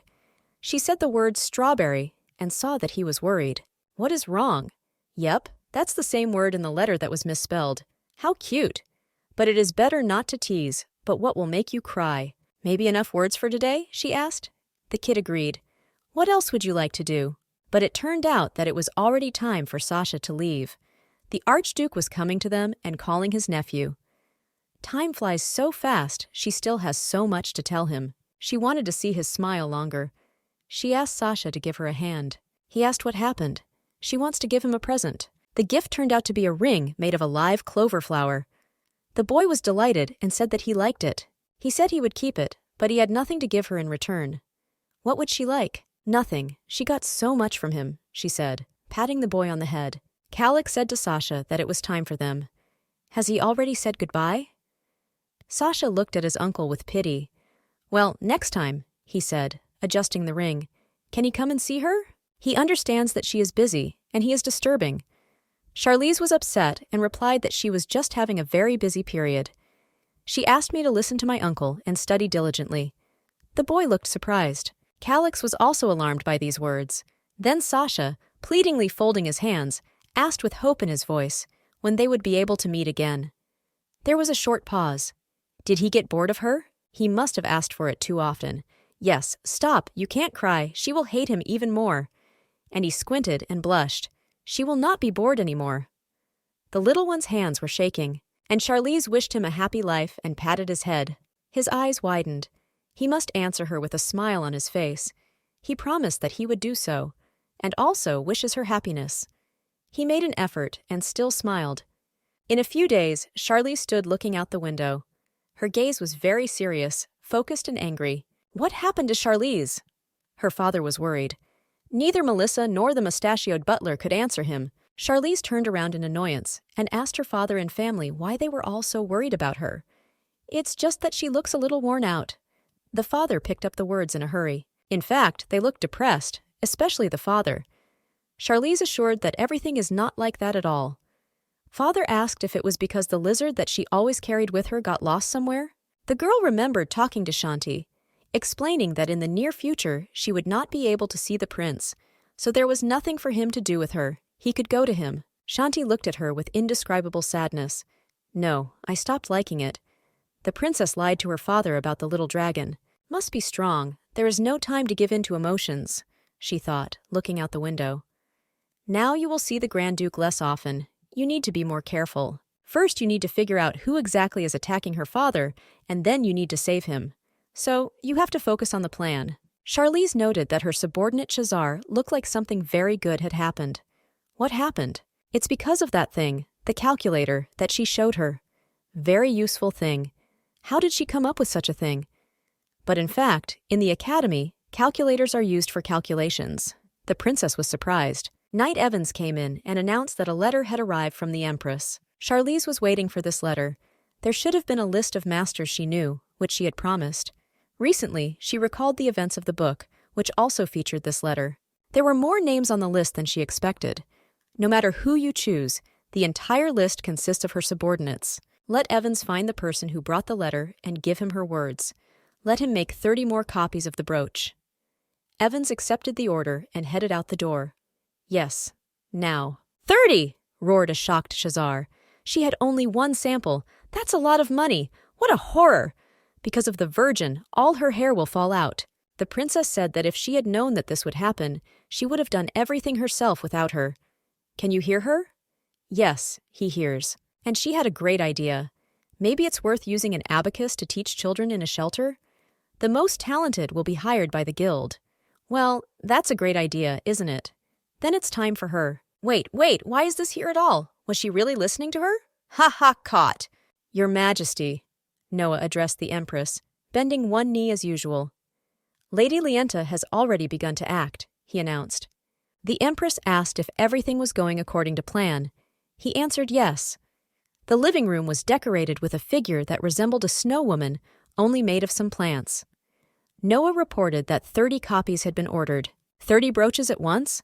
As expected, she is still inexperienced in business, and acts hastily. They would have to get rid of that master soon. But why? Noah heard Lienta's subordinates say that they should be done in 15 days. But the trader asked to extend the term to a month. He's clearly busy with something else, so they'll have to get rid of him when he's done. Of course, said the Empress. He's so smart, she praised Noah. Because of this, he is even more sorry.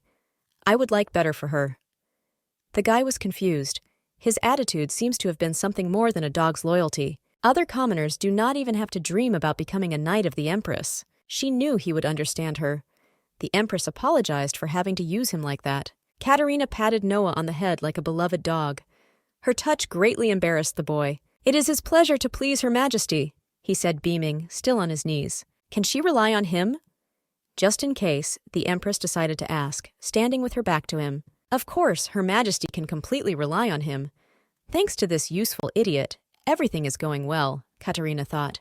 When the master creates a batch of fakes, Lienta will not suspect anything and will put them on the market. And after that, her reputation will drop to zero and no one will find the master, because Noah will erase all traces of his existence. The Empress's eyes burned with fierce fire, as did her jewelry. Katerina was sure that everything was going according to plan. So why is she sitting in front of her now? She thought. What did she say? Did the craftsman she advised make fakes? Asked the Empress. Yes, she found out at the last minute. That's why he ran away, said Lienta. But she won't let him leave, since he decided to spoil her goods. It will be a telling example that it is better not to deceive her. Katerina was furious because she felt cheated. Will Her Majesty give permission for this? Asked Lienta, looking furtively into her eyes and smiling. But the Empress had already made up her mind, and that's how it matured. Where is the jeweler? The princess asked Evans. He was tied up and left inside. In Lienta's palm was a heart-shaped ruby brooch. As she said, he was preparing to escape. A little more, and he would have disappeared right under their noses, reported the sentry knight. Good job, Lord Evans. his girlfriend praised. She herself will extract the testimony from him. The jeweler was kneeling in front of Charlize, his hands tied behind his back. Lord Evans stood beside the princess. The master whined that even though she was Duke Leant's daughter, she had no right to do this to him, because he didn't know what was going on here. "Really don't know?" Lienta asked. "That brooch he made is fake." The girl effectively threw the decoration on the floor in front of its creator. The jeweler's face twisted in horror, eyes widened. She can't say that. He is a master. He is a person who has dignity. He looked at her from under his forehead. Does she look down on him just because he's a master from the back country? "The dignity of the master," he says, smiled the princess. "Is that why he made such a fantastic fake?" Repeated so perfectly that ordinary craftsmen will not be able to tell the difference. They will be surprised by her beauty. "But of course, she was able to distinguish the fake right away," said Lienta. Has he not yet heard the rumors that she has an exceptional sense of beauty? "Yes," cried the master to the floor. "He made a mistake. He was blinded by his own greed. Enough. Let him tell the rest in court. Lord Evans will soon bring him to court. But for now, let him be locked up in Leant's casemate," said the girl, walking away without looking back. The jeweler begged for mercy through the open door. The empress looked out the window and asked Noah if the lady had taken that man to the duchy. Yes, she recognized the fake. It seems that the rumors that the lady has a very subtle sense of beauty turned out to be true. Katerina looked depressed and devastated. Her face showed a mixture of surprise and disappointment, but she continued to invent a way out. She asked Noah if they could somehow get into the estate of Leant. Although the Duchy of Lyon is the most important district in the empire, there has been no leak of information from above until now. It seems that they don't need this master anymore. The empress waited for the verdict, thinking about the jeweler with disgust. Noah fell. He understood that this woman did not appreciate anyone, regardless of ability or loyalty. Katerina ordered Noah to send a letter to the lady. "She'll have to meet in person," she said, looking over her shoulder at him. And so, sitting across from Lienta at the tea table, she pretended to be surprised by the fact that the specialist whom she thought to make a fake made it. Katerina asked if the person she advised had actually made the fake. "Yes," answered Lienta. "He is now locked in the casemate of their estate as they have discovered his crime and escape attempt. There is no point in doing such a complicated thing. She deals with it," promised the sly empress, looking at the princess and trying to seize the initiative for the jeweler. Charlize muttered that she felt more confident with Her Majesty's support. So, if she pleases, she will ask her to start a court case as soon as possible. It seems that the word court surprised and confused the empress. "She can't close her eyes to this attitude towards her," explained the princess. "She wants to teach him so that no one else dares to do such things. After all, she will allow it, right?" Katerina tried to deny that there would be too much noise due to the fact that the aristocrat faced fraud. "There may be those who will begin to doubt Charlize's attentiveness," the empress explained with feigned excitement. "On the other hand, they can pay attention to her impeccable aesthetic sense," answered the princess. "Even if her reputation suffers, can she lose anything besides her title? She doesn't even pay attention to those who spread rumors behind her back. Then she can use the power given to her," said the empress. "That's the end of today, because she has several urgent matters." In parting, the empress remarked that it seemed that their communication with Duke Eludion happened less and less. "It's because she's been very busy lately. She doesn't have time to see him," Charlize explained, and looked at the empress with a heavy, meaningful look. In such a case, she must help them, because Duke Eludion is just in the capital for an audience with the emperor. It is not easy to agree on a time, very sad.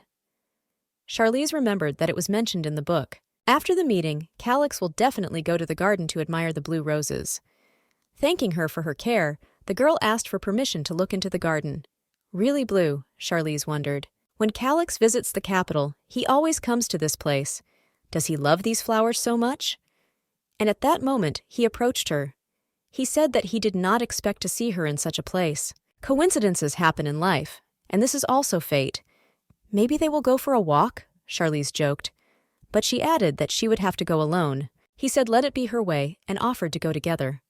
On the way, he tried to ask what brought her here. She explained that after her meeting with the Empress, she had some free time left and decided to take a walk in the garden. With Her Majesty? Calix wondered. Yes, she personally invited the princess. It stunned him. He looked at the blonde with interest. What were they talking about? She told him about the forgery. If this continues, who knows what else could happen? He means that Charlize seemed to like the Empress. They stopped in the middle of the pavement. "So she has one thought," said the princess. "The Empress, in agreement with her selfish nature, is calm only when the interlocutor's attention is focused only on her. Therefore, she invents problems herself and wants to separate her from others. In other words, the solution to the problem is not to leave a single soul near her. Therefore, she advises him to be as cool as possible with her, because it is not enough for her to just spread rumors about her. A particularly cruel and merciless rumor must have reached the ears of the Empress." "Is that why she keeps her distance from Sasha?" Calyx asked. "Only because of this," she said. "It is a pity that she cannot fulfill his request. If Sasha finds out, he will be very upset. But now it's the best way," she said. "No, perhaps the method proposed by the Empress is better than this," answered Calyx. She looked at him carefully and asked what exactly he meant. He replied that he was engaged, which greatly embarrassed the girl. This is beneficial only to her. Is there any sense in this for him to connect his life with a person who is unpleasant to him? Why did she think she was unpleasant to him? He asked.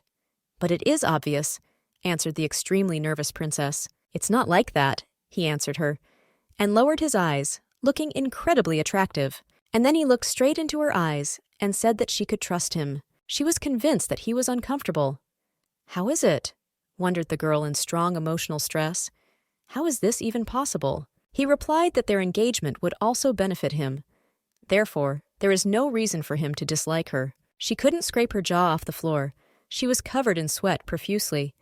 Then she grabbed her heart and lowered her eyes. Her doubts were in vain, the girl thought. It turns out that he offers a good deal for both parties. Is this some kind of union, she reasoned? Are there friendly relations? Meanwhile, it was getting dark in the yard, and the twilight emphasized the beauty of the blue roses. Calyx turned over his shoulder, looking at her with the same blue eyes, and said that on that note they should part ways today, and waved. His offer is still valid. Let the lady think carefully, and let him know. The evening wind played with the sleeves of his camisole and her long blonde hair. The Duke dissolved into the twilight. The girl froze, confused, and looked after him, going through the frills of her skirt with her fingers. A dumb question froze in her gaze. Suddenly, she realized that she had almost made a mistake in understanding Calyx's words. Quotations from the book led her to this conclusion. Of course, there will be no engagement, but you need to study more. It is good that there are more and more books about human relationships now. According to one of the rules, when the interviewer asks for your opinion, before giving it, you should say the words that he wants to hear. I close the book. She has no experience of friendship, sociability is close to zero. Self-objectification is a good way to evaluate yourself. If you read it, you can become a friend, said the preface. But where is Charlize? The father was happy, finding the girl in the library. After graduating from the Academy of Sciences, she never entered the office. What brought her here? He asked. The girl broke away from the book, turned to her father, and said that she decided to study a little. The father was glad that his child was studying. Recently, she has been actively helping in the trade business, and he still manages to study, he was surprised. If you read this, you can be this person's only friend, she reread. Then she asked herself the same phrase, and she imagined herself laughing, holding Calyx by the shoulder. The only one? Asked the father. You can't either, he shouted. What? No, if a friend, then it means the daughter of Count Eccles? No, she's going to make friends with Duke Eludian, said the girl, folding her arms in front of her. The father's emotions exploded again. Is he so happy that she will have a friend? The girl thought. But how can this be? The father grabbed his heart, and tears appeared in his eyes. Although if you take into account what she's been doing lately, it is quite possible. I reviewed the contents of the book. Rule 1. We have to wait for the right moment. The second rule.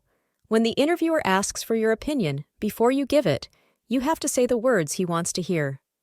The girl thought. Then you have to start a relationship with your father. She took his hand. We have to wait for the right moment. She is learning on her own, so there are many unclear points. How wonderful that father came, she said, looking into his face. She said this with a smile and wrapped both of her hands around his palm. What a fateful coincidence. And how is he? Replied the father. It is somehow strange. There is no face on it. It's all purple. Then you should immediately go to the second rule. The girl looked up at him and said that he looked tired. Maybe it's worth a little rest? Judging by the expression on his face and the way he raised his fist to his collarbones, his father was even more embarrassed. He is so glad that Charles is worried about him. Then, according to her advice, he will go and rest. He finally smiled. His emotions expressed love for his daughter. Yes, yes, she said. People sometimes benefit from reading books. Excellent result. By the way, the time is approaching for the beginning of the Empress's actions, she thought, looking through the latticed window into the garden. Her gaze suddenly became heavy, and her smile turned into a sour mine. She should be there tomorrow night. And so, at night, the boy Sasha cried in his bed all of a sudden. His health was not the best. Tears dripped from his cheeks onto the pillow. There is an artifact in the temple that blocks black magic. It was obtained through huge capital investments, therefore they are able to block any magic. But there is a high probability that the reason is something else, the Duke reasoned, stroking the boy's small, fragile palm. Seeing the clover ring that Charlize had made on his hand, he realized how much her presence could speed up the baby's recovery. Promised to bring the lady of his choice if he needed it.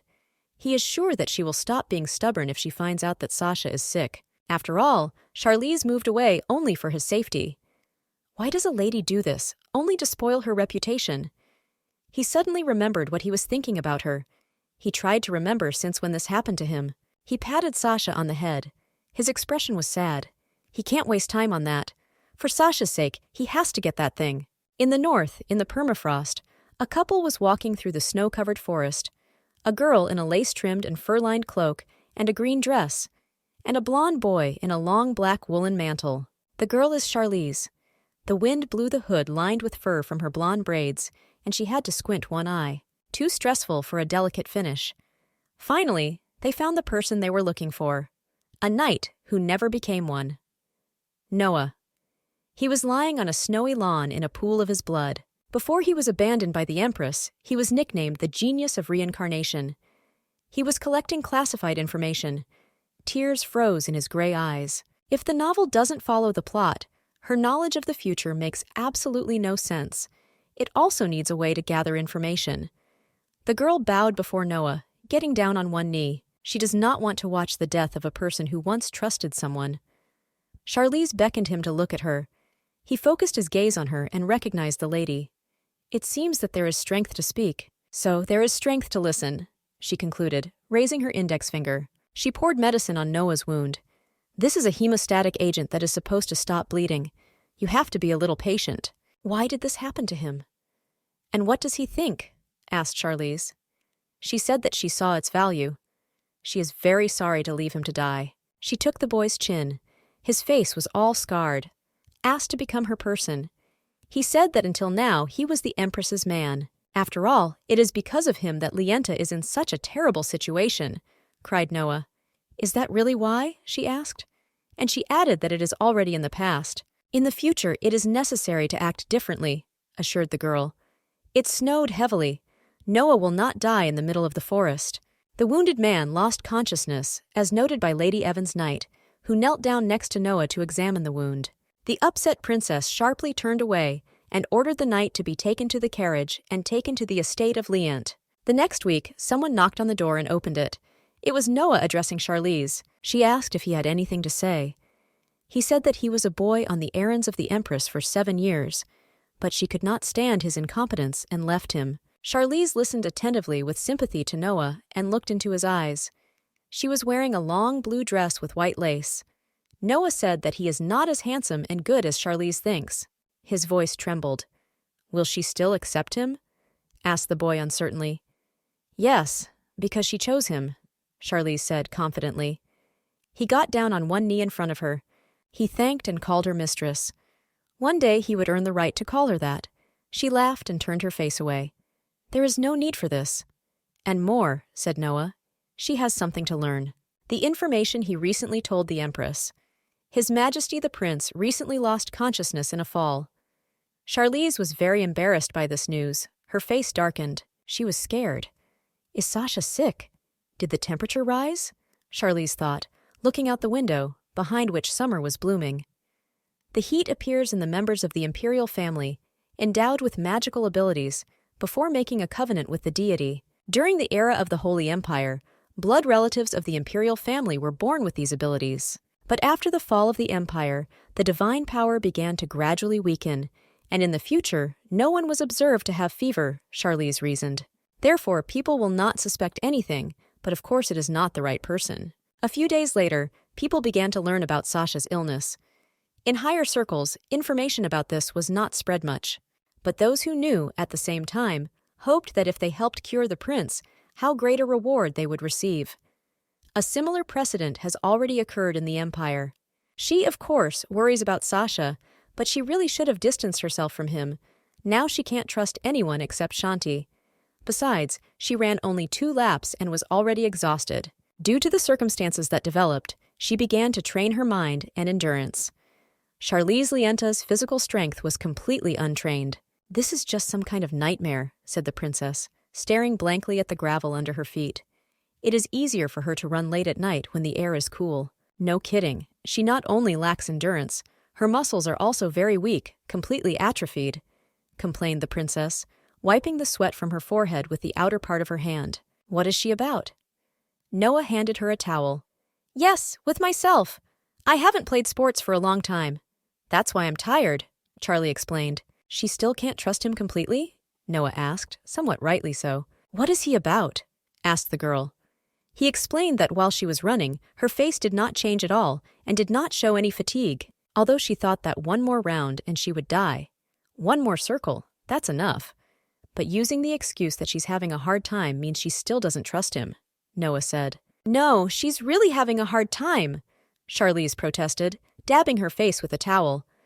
Evans would have known right away that she was suffering from congestive heart failure. "I wonder why there is no one on the training ground except Noah.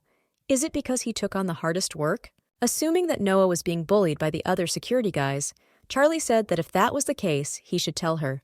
She will protect him before everyone else. The boy's mouth fell open in surprise. He respectfully bowed to the hostess, although she had already turned to go. The girl cursed her weakness. Her legs were shaking. "We need to rest a little," she decided. But things in the world never go as planned. The aristocrats wondered why the lady had come to the temple. She had never had such a habit before. Someone suggested that she has excellent taste. Perhaps that is why the temple asked for professional help in the field of aesthetics. In fact, she didn't even have time to really rest when she ran to the temple. It's probably all because of Shanti. After their paths diverged, the deity returned to Sasha. But because his power was limited by an artifact that blocked magic, he eventually took the form of a normal sea stone. When Charlize found him, he said to return his divine power. And the most ancient way to activate this power is faith. At first, she wanted to hide it behind the place of prayer in order to steal and use people's prayers. But in such a situation, it is impossible. Everyone around pays attention to her. Nothing will work. We'll have to come here again.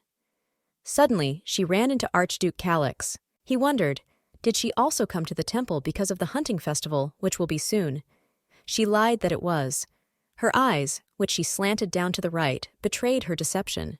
"Then it is not surprising that there are so many people here," the girl reasoned. She completely forgot about the festival, as it passed very quickly in the novel. Is the Duke all right? Probably he is worried about Sasha's temperature. Those blue eyes, filled with white moonlight, expressed absolutely nothing. Did he get the artifact? Yes, in exchange for help in the search for the grandson of Count de Cant. The shelter where it is only an hour's drive from the county seat, but the Count will have to look for the boy for a long time. Calix peered into the box. He will be late because he is afraid that the imperial family will find out that his grandson is still alive. Given Sasha's illness, Calix is only looking for a collector. It's the Count's thing that can help with the heat. Last time, they couldn't find him at the right time. Sasha suffered from the heat for a long time. Why did the circumstances turn out like this? Charlize was surprised. The Empire always started the hunting festival on the day of the full moon. In the novel, Sasha's illness began after the end of the festival, and only when he found the artifact did he receive the status of a member of the imperial family. Has he received it yet? Lienta was embarrassed. The Duke said that when he meets her eyes, he thinks she knows everything in the world. That's why he looked so intently into her eyes. When their eyes met, he felt as if she was looking right through him. The girl looked at him startled. Did Calix guess everything? She said it was time for her to go. He asked permission to take her to the carriage because he had something to say to her. When they approached the carriage, he seriously asked why she had moved away from Sasha. Last time she was ready to leave Calix without a doubt. That's why he thought. Maybe because of this, she distanced herself from Sasha. Her answer is no, because Sasha is very dear to her. She is a person who is not capable of such an act, which, if she becomes close to the prince, rumors will continue that she is taking advantage of the position next to him to meet his lordship. Moreover, she is just an outsider and will interfere with the prince. Therefore, it will be more correct to move away now. He can't understand why she thinks that. The person who makes her think that way must be brought to him so that he can explain to him that he is wrong. "This is impossible. This person does not exist in their world," said the girl, bluffing. And she looked down, putting her hand to her heart. Her fists were clenched. All the same, she came up with it for nothing. Is there a person in this world who is dear to her? A father who loves her more than anyone, and a butler, Melissa, Irian. The princess covered half her face with long crossed fingers. But the image of the prince! She was confused by the words of someone who does not even exist, and she thought that she really missed Sasha. "In any case, it is worth changing the route," said the Archduke. Sasha was lying in bed. His eyes were closed, but tears still rolled from under his eyelashes. He was delirious and calling for Lady Charlie. She looked at him sadly, sitting next to him. Such a small child calls her by name. She put her hand on his tiny palm and felt the clover ring. She spoke his name gently, and raised his hand to her face. The princess would be so glad if he wasn't sick. The kid opened his eyes and recognized her. Is it really her, or did he dream? And Sasha, realizing that he sees Charlize as her own person, burst into tears. Memories of her past life began to emerge from the recesses of her memory, from the day she was abandoned by her parents. The image of the parents who quickly left after receiving the money was imprinted, but she did not follow them. The girl seemed to look over her shoulder at them with her fiery eyes, because she believed their promises that soon, just one morning after 10 nights, they would come and take her away. Training was terrible. Of the 30 people who enrolled in the course, only 5 remained. The most difficult thing of all was that this very place was a guild of professional assassins. "So she doesn't want to kill people?" The coach roared at her. Is she out of her mind? Knowing the value of her life, she still dares to say such a thing? Charlize lay at his feet, mercilessly beaten. Is she not fulfilling her role? Let him do it at least for the sake of fellow guild members. Then, when she takes a weapon in her hands, she will definitely change her mind. Her hands were badly battered and torn. Even if you take a girl like her with you, there will be no help from her. Suddenly, someone from the conscript community raised his hand and shouted that he would go with her. In any case, according to the rules, there should be at least 2 people in a row, explained a very attractive black youth with blue eyes. Can he just take her with him? She was very surprised then. Isn't it too dangerous? Asked the coach. Such a partner will only interfere. In an assassin's guild, when completing a job, they follow the rules and never sacrifice a comrade. That's why she looked surprised. With trust, with faith in this person, she can neither kill a person nor sacrifice herself. The boy patted her on the head and thanked her. If she wants to say thank you, let her live longer, he laughed. This person gladly accepted her. In this way, she lived for another 2 years, side by side in all, so to speak, practical activities. They were more and more imbued with trust in each other. Shared memories from hikes and trusting conversations appeared. Charlize even thought that she was capable of killing for this man. But one day he destroyed her illusion of friendship. What a pity, it would be a great bait, but you won't do anything. What is this surprised face? The girl was lying on the floor of the vodka. Of course, why would he take someone as untalented as her? He only needed to pour sweet words on how she behaved. She was naive, the partner scoffed. The only person she trusted. Does he know what she was up to? He grabbed her breasts and lifted her lightly to answer his own question without bending down. The abomination that he clearly showed in her ear caused a stream of hot tears to flow from her eyes, and he left her bleeding. That day she thought she was going to kill. She was always wrong. Therefore, he will never believe the words of people again. But Sasha is completely different. The warmth, the face, the voice. How could it deceive her? She believed her heart. Yes, Sasha, it's her. She is here. Despite the heat and weakness, the boy turned his black head to her like a sunflower to the sun. Charlize, looking at him with a motherly warm look, explained that she had learned about her friend's illness and had come to visit him. The girl stroked his unusually hot head. Therefore, she could not ignore it and not come. Tears welled up in his eyes again. He missed a lot. He asked her not to leave, to stay with him, or come very often. Okay. she offers a deal. And she stretched out her hands to him and hugged him tightly. He plunged into his arms, buried his nose in her, pressed her tightly to him, and firmly grabbed her clothes. She sat down in a rocking chair, put him in her arms, and made a promise that she would always be by Sasha's side. The prince could not stop crying for a long time. All she can do is hug him tightly. Sasha woke up in a few hours. He apologized that he wanted to be a good child, but prevented her, thinking that he was in a dream. She gently touched his ear, and he blushed. It is unlikely that he bothered her, the girl objected. No, she liked it. For the first time, someone opens his heart to her, so she also wants to talk to him honestly. She apologized to him. She has many fears. She was afraid of what had not yet happened. She tried to distance herself from him. Does she hate him? The boy was afraid. Of course not. It's impossible. He may hate her for the pain she caused him. No, she didn't do anything bad to him. He showed the clover ring. He still wears it because she gave it to him. It was preserved in its unchanged form with the help of magic, the girl thought. She thanked him for keeping it neatly. They are like friends. Friends? Asked the princess.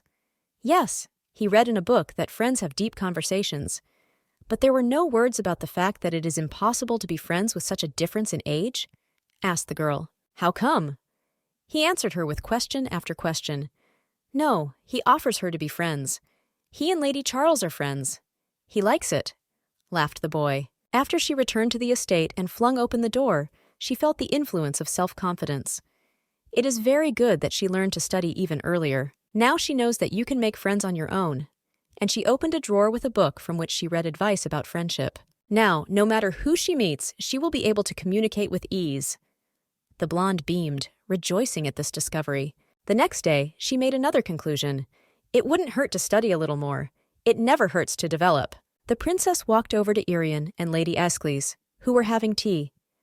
They don't have friendly relations yet. How should they behave?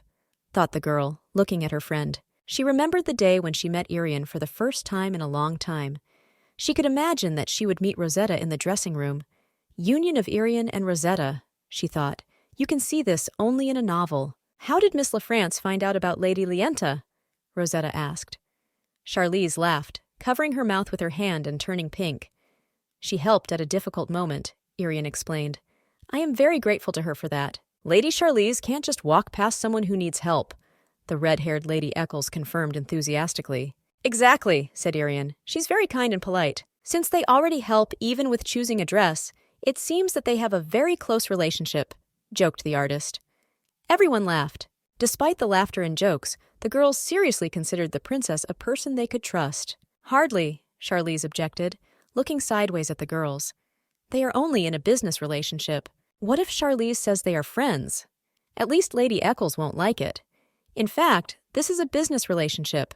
Rosetta hid her own stormy emotions behind the princess's fakeness. They only do what is profitable. But everyone felt that it was fake. Irian asked what kind of business brought the girls together. They did not directly discuss it. Does the lady want to know something? Maybe. She wonders what her reputation is now in aristocratic society. And does she usually care about that? Thought Rosetta. She is not very good now. Her sense of beauty does not go unnoticed. Charlize blushed. Irian also heard about this. Rosetta looked at her. They say the prototype of that brooch went up for auction. When the princess handed that forger to the empress, she hid one copy. After all, there is nothing better to prepare society for major sales than this. Thinks whether to sell it more expensively? Suggested Rosetta thoughtfully. It dawned on Charlize how it would turn out. Marquis Renatus's condition must have worsened. Speaking of him, Labat is in danger, Charlize thought. The empress stood proudly in front of the panoramic windows and looked into the yard. A blond man was standing behind her towards us. They say, she said, touching her lips with her index finger, that the little one, who annoys them so much, has gone to bed. The blond man gave a half bow, confirming these rumors. Is it the same heat? The empress was surprised. That is, if divine power is born in him, you can't turn it back and you can't stop it. Since he is the son of a former emperor, his legitimacy is the highest. He also has a reliable rear in the form of an archduke. There is nothing wrong with preparing in advance. Did their gift reach Marquis Renatus? Katerina asked. It will be wonderful if Lady Renatus likes the gift. Meanwhile, Charlize sat in the living room with her friends, chirping carelessly. She peered into the synopsis of the book's key events. If the situation of the Marquis worsened, obviously Labette had already isolated herself in the estate.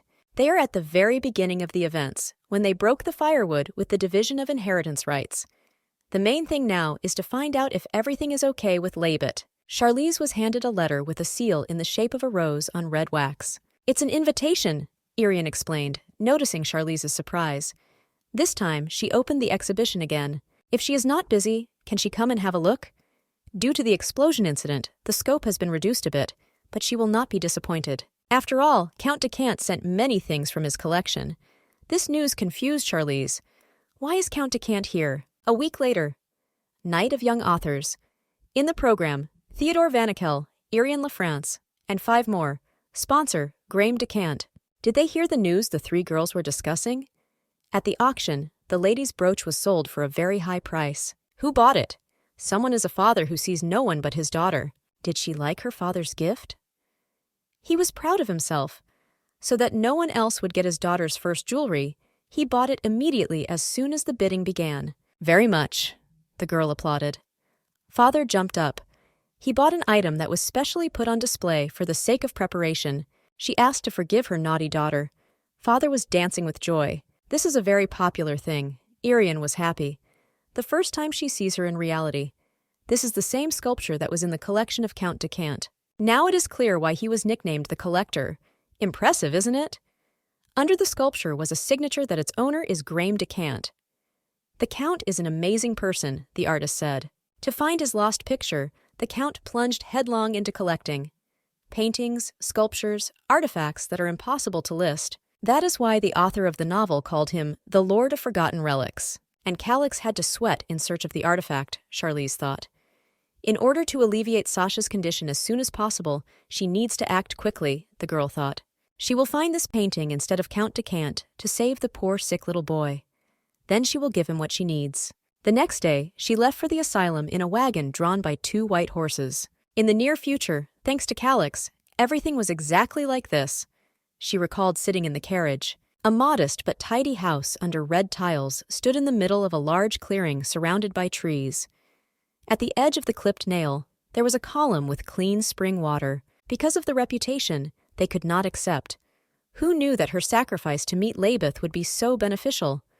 She was met by a man in a top hat who offered her a hand and a girl with purple hair. Charlize explained that she came to check how the money donated by her was being used. The purple-haired girl bowed. Of course, she will lead her to the middle. Thanks to her donations, flower beds and playgrounds appeared in their shelter. There were indeed many beautiful flowers around. Children were playing ball on the playground around the hill. Charlie looked around with interest, but she was looking for a certain boy. Where is that child? Suddenly, she felt someone push her from behind. It was a little boy. She turned to him. The boy sat down on the lawn, and tears came to his eyes. He had a medallion around his neck. He burst into tears. Nanny leaned towards him with an apology addressed to Charlize. "It's just that this child loves everything shiny," she explained, and took him in her arms. "It's okay. She'll take him in her arms for a moment." "How long has this child been in this shelter?" asked Charlize. "About a month," the girls answered. The kid looked curiously at the brooch that adorned her neck ornament with a bow, brown hair with black eyes, while the description converged. Also a pendant around his neck. "Exactly! This is Decant's grandson!" Charlize rejoiced at such luck. Opening the pendant, she saw a small portrait of a young girl, and here is his lost painting. In the news about 6 months ago, there was a report that the carriage with this girl overturned due to the ice, and the Count's daughter died. Because of this incident, his grandson also disappeared. It was difficult to find him only by appearance, because brown-haired people are very common. She looked at the image of the girl. Therefore, the Count remembered the picture that was in his grandson's pendant. Decant wanted to find him, tracking through this picture in the pendant, if the boy lost it or if someone stole it and sold it. This is the reason for collecting the Count. The girl was hugging the boy who was sitting in her arms. If she is convinced that this is the grandson of the Count, you can finish for today and come back. Perhaps the Empress is watching her, and everything must be prepared in secret. Saying that she could see that her donation was being used very well, and it was time for her to return, she placed the boy on the floor. He howled and rushed to her brooch, reached for her brooch, with which he grabbed her very hard. "You can't do that," said the nanny. Charlize yelled for him to stop because his neck was hurting. He howled and wouldn't let go. The nanny tried to tear him away from the princess, but the little boy stuck to it. The baby calmed down in an instant. Only the nanny let him go and bowed. The purple-haired girl apologized, saying that he must have liked her a lot. The boy continued lovingly touching the brooch. As a result, she decided to take him in her arms again. "Wait, can this kid even talk?" she asked the nanny. They looked at her worriedly. "If he doesn't know how to speak at all, he just speaks very slowly," the girls tried to explain. "Speak slowly?" asked Charlize menacingly. It seems to her that he does not know how to speak at all, probably all because of the transferred shock. He still kept his eyes on the brooch, admiring it. The girl pressed him tighter to her. "She will take this child with her," Charlize told the nannies firmly. "She wants no one to need anything in this place. Therefore, you should check the condition of the child." The stunned nannies thanked her. She turned and carried him into the carriage. But someone was watching them. A blond boy was watching, seeing Charlie off with a look from around the corner of the house. He recognized this girl as Lady Lienta. 92. The trial on the extension of Rosetta's custody has begun. The guardian turned to Rosetta. How could she lie like that to the entire capital? Did they deceive her? The woman held a handkerchief in her hand and periodically wiped the tears that flowed in rivers from her eyes. She herself agreed to this matter. The woman was indignant. Her husband looked at her in surprise. The juror told Earl Eccles' daughter to give her opinion. "This is not her signature," the girl said. She held herself confidently. "Is there evidence that this is not her signature?" asked a fair-haired young man in a gray coat with leaf stitching. "Unfortunately, there is not." "She was reading in her room at that moment," Rosetta answered. She was nervous, but skillfully tamed her excitement. He could be seen only by her trembling hands under the table. But the maid, bribed by Viscount Haussen, testified that she signed that signature herself. "Bribed?" bellowed the Viscount. "There is a witness who knows for sure that the signature is not genuine." The people looked at each other and shouted. The witness was invited to the hall. All the people turned to the front door with undisguised curiosity. Charlize Lienta entered. She was introduced. "Does the witness really believe that the signature of Earl Eccles' daughter on the documents was forged?" "Yes, that's right. But apart from the presented document, they have no other satisfactory evidence." "Why is there no evidence?" Rosetta was surprised. "This document is proof," said Charlize, pointing a finger menacingly. "Each handwriting has its own characteristics. In each person, it acquires unique features due to the repetition of certain writing habits from year to year. Therefore, even similar handwritings necessarily have differences. The size of the letters, the slant, the spacing between words and lines, the vocabulary of a particular person, like a special trace. In that case, what about the written consent that Viscount Haussen presented?" asked the blond man. The guardians hugged and trembled. Their faces were horrified. Lienta said that in order to get to her wall, she demands to see a document signed by Lady Eccles. The Viscount protested, slamming his fist on the table. "After all, Lady Lienta is not an expert. These are only her guesses. In that case, it will be great if everything is decided right here, in the presence of the jury," said Charlize confidently, squinting at the Viscount meaningfully. As physical evidence, she provides her and Lady Eccles' letters. And the court clerk dumped a whole box of letters on the table with Rosetta seals, roses on red wax. If you look closely at them, especially the signature on the letters provided, you will notice that Lady Eccles has a habit of writing the lower stroke of the letter R in a very sweeping manner. Forensic experts carefully examined the signatures, and the judge pronounced a verdict. Rosetta shone with happiness like a blossoming spring and jumped for joy like a little child. The period of guardianship over her was ended in the same moment. And all thanks to her, the girl thanked her friend. How did it occur to her to compare the handwriting? Is it because of her sense of beauty? Asked the girl. "Well, no, I just prepared very well." Charlize smiled, also very pleased with such a success. "She has a conscience to thank her, but a lawyer is waiting for her," said the girl, holding the princess's hand. "She visits the Duchy of Liente." Charlize thought that meant she wasn't coming. There were no cases when such a promise was withheld. Before calling the witness, Charlize was afraid to bite her tongue from excitement. It's great that the situation ended as well as planned. In the garden, a dark-haired young man approached her and asked if she was sometimes Lady Lienta. "Marquis Van Ahel? I haven't seen him for a long time. What's the reason for coming here? He came as a representative of the Empress, smiled the artist. The craftsman who made the forgeries was found dead in the place of his imprisonment. He was very sorry to have to break such news to the lady. So, Lienta reasoned, this time the Empress made the first move. Vanikel held a stack of papers in his hands. Her Majesty the Empress must be confused too? Asked Charlize. Let him tell her that she will visit her soon. Yes, we'll definitely pass it on. He asked for one more piece of news that Charlize should know. A hunting festival is coming soon, so he warns to be more careful. He said that he would see you again. Charlize thought, why should she be careful? So she has to sit in the estate, not coming forward, until she was liquidated? She needs to turn the Empress's attention to something else for a while. She asked Noah to send the donated items and repair equipment to the shelter she had been going to recently. He specified exactly what things need to be sent. Meat and other products for children with developmental disabilities, said Charlize, without turning around. He confirmed that he accepted the order for execution. When she visited, she asked how the child was doing. Walks in the garden with the servants. And indeed, the nanny ran after the boy all over the yard. He was joyfully having fun. Here's the letter that came from Duke Bayer. The girl opened the envelope and examined it carefully. Recently his son got sick, and they need her help. If it is not difficult for her, she asks to come to the duchy. Is Lucas sick? Sasha with her heat, Calyx, who is looking for an artifact and now also a sick Bayer. The girl was worried. All the events that were supposed to happen after the hunting festival have already happened. Word must be sent that she is on her way to the Duchy of Bayer, and she asked the butler to prepare a carriage. The mustachioed man agreed, but was surprised. A young blonde person met her in the duchy and asked if everything was okay with the lady during the time they had not seen each other, and they haven't seen each other for a long time. So said Charlize, bowing, and thanked for the invitation. She really hadn't seen her for a long time. Duchess Bayer seized power over the family, winning over her brother. She is known for her cool attitude towards her own son. The Duchess apologized, going right to work without talking. Such a person cannot hide that he is in a hurry. Still, she values her son.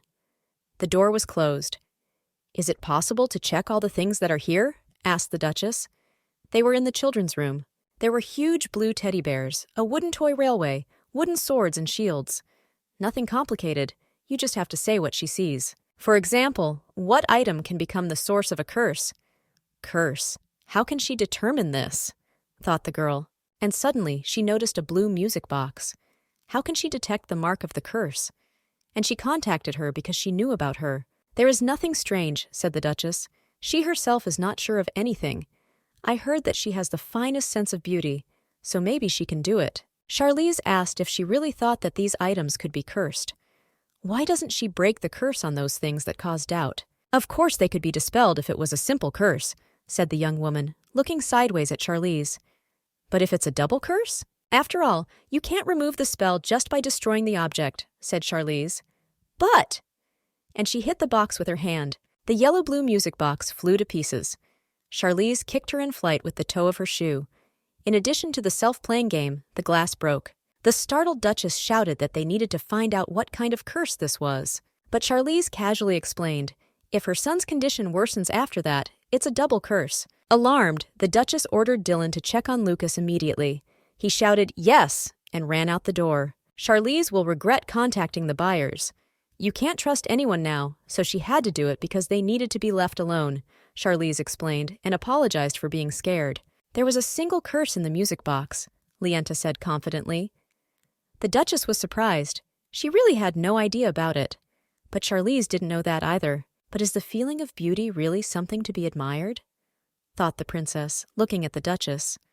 And in her voice, she asked who sent this casket. Count Walden, said the Duchess, lowering her eyes. Charlize looked at her sympathetically. Earl Walden is a representative of the sideline of relatives of Grand Duke Eludian. The music box, broken into 2 parts, lay on the ground. Does the child's condition remain the same? She asked Dylan, who had already returned. The boy was lying in bed and sleeping. It seems he had a fever. Yes, everything is stable, answered the young man. He checked Lucas's condition, so he asks permission to leave. I asked the lady to take care of the health and safety of the gentleman. Suddenly the boy opened his eyes. He was still suffering from sweat and heat, but he definitely got better. A bespectacled man with long hair looked at him in surprise. The boy asked if Mom was still very angry. Yes, of course, he said. The man in glasses answered with disgust. The boy rolled his yellow eyes at him. He is weak and becomes a burden for the family. He is a disgrace to the Bayer family, added the man. In the square in front of the Bayer crossbreeds, Charlie announced that since they had found the curse, her son's condition would now begin to improve. No need to worry. But can a mother's heart not worry? After all, he is dearer to her than anyone else. The Duchess thanked the lady, placing her hand on the solar plexus. They will not forget her help. The carriage started. Ever since Sasha was suffering from fever, she wanted to know why Calix, a person who has access to almost any information, can't just find the sacred artifact at the right time. The girl in the carriage was flooded with sunlight that filtered through the branches of the trees. And now she realized, Count Walden, who is a relative of the Archduke, has now become the Bayer's enemy #1. So naturally all arrows in this case would point to Calix Eludian. Until now, Duchess Bayer had hindered the Archduke's affairs as best she could. But maybe someone else is actually involved. And someone else is obviously the Empress. Who else doesn't want Sasha to get better? This is exactly Katerina Linnik. It is necessary to bring down his fever as soon as possible, thought the girl. Usually, such a state of malaise does not exceed a month. Therefore, if it is possible to beat this heat by this moment, then they will be able to bypass this danger. At a time like this, Shanti's help wouldn't hurt. He is already beginning to seem indifferent to them, reasoned the princess. At this time, the deity was restoring its strength in the temple. In this case, there is nothing left but to meet with Count Decant. Charlize ordered Noah to change his destination and go to the museum immediately. And when they arrive, he will have to do something. She told him the details in a whisper so that no one would hear. Noah's face darkened and he clutched his heart. But he promised that he would do everything in the best way, as she said. Count Decant comes to this museum once every 6 months at the same time, because new goods are put up for auction at this time. In search of his lost grandson, his attention is focused only on this place. The Earl was Lord Chamberlain under the previous emperor. It is clear that he hides the fact of his grandson's search from the imperial family. Therefore, if they find out about his weak point, they can easily take advantage of it. Charlize had no doubts about that. In addition, there is a danger that the Linnik family knows about the Earl's relic. Therefore, in order not to catch the eye of this bloodthirsty family, you need to present this meeting as an absolute coincidence. And here is the Count. He carefully examines Edmund Leighton's painting Accolata, leaning on his perch. Here, all paintings are at the same level in terms of quality. Really, Noah? Asked Charlize quite loudly on purpose. He completely agrees with the landlady. After all, the level and quality of the paintings that his mistress buys must be at the highest level. The boy played along with her. It's really a shame. He would have liked to see the artist in person, but unfortunately he didn't leave a signature, Noah said. The collector listened. Isn't that why they go and search like that? Noah asked. Charlize replied that he was too talkative today. He apologized to the hostess. Charlize praised the knight for playing a fool. There is no lack of tricks for the hostess. He covered his nose, stifling a laugh. Such a level is very rare. They will be able to find it quickly. Mastery, for which the picture completely fits on a canvas the size of a thumb. Hearing these words, Decantus's staff crumpled against the marble due to the trembling of his hands. Will they get any reaction from him now? The princess waited with a sly expression. Finally, he turned around, apologized, explaining that he had heard by chance what a rare painting they had purchased and asked to show it. Charlize does not carry it with her, so as not to accidentally lose it. Then maybe at least tell about her? Is it possible to convey the beauty of a masterpiece in words? Said the blonde philosophically. Decant then promised to show her his favorite pieces from his collection. The girl delicately laughed and said that she liked it too. She agreed. 3 days later, the Count waited impatiently in the great hall, pacing nervously from side to side. Suddenly, he was informed that a carriage had arrived from the Duchy of Liant. He opened the door sharply and looked anxiously in front of him. The girl was not just carrying a picture. She was holding in her arms a little black-eyed boy, on whom she found this unique medallion.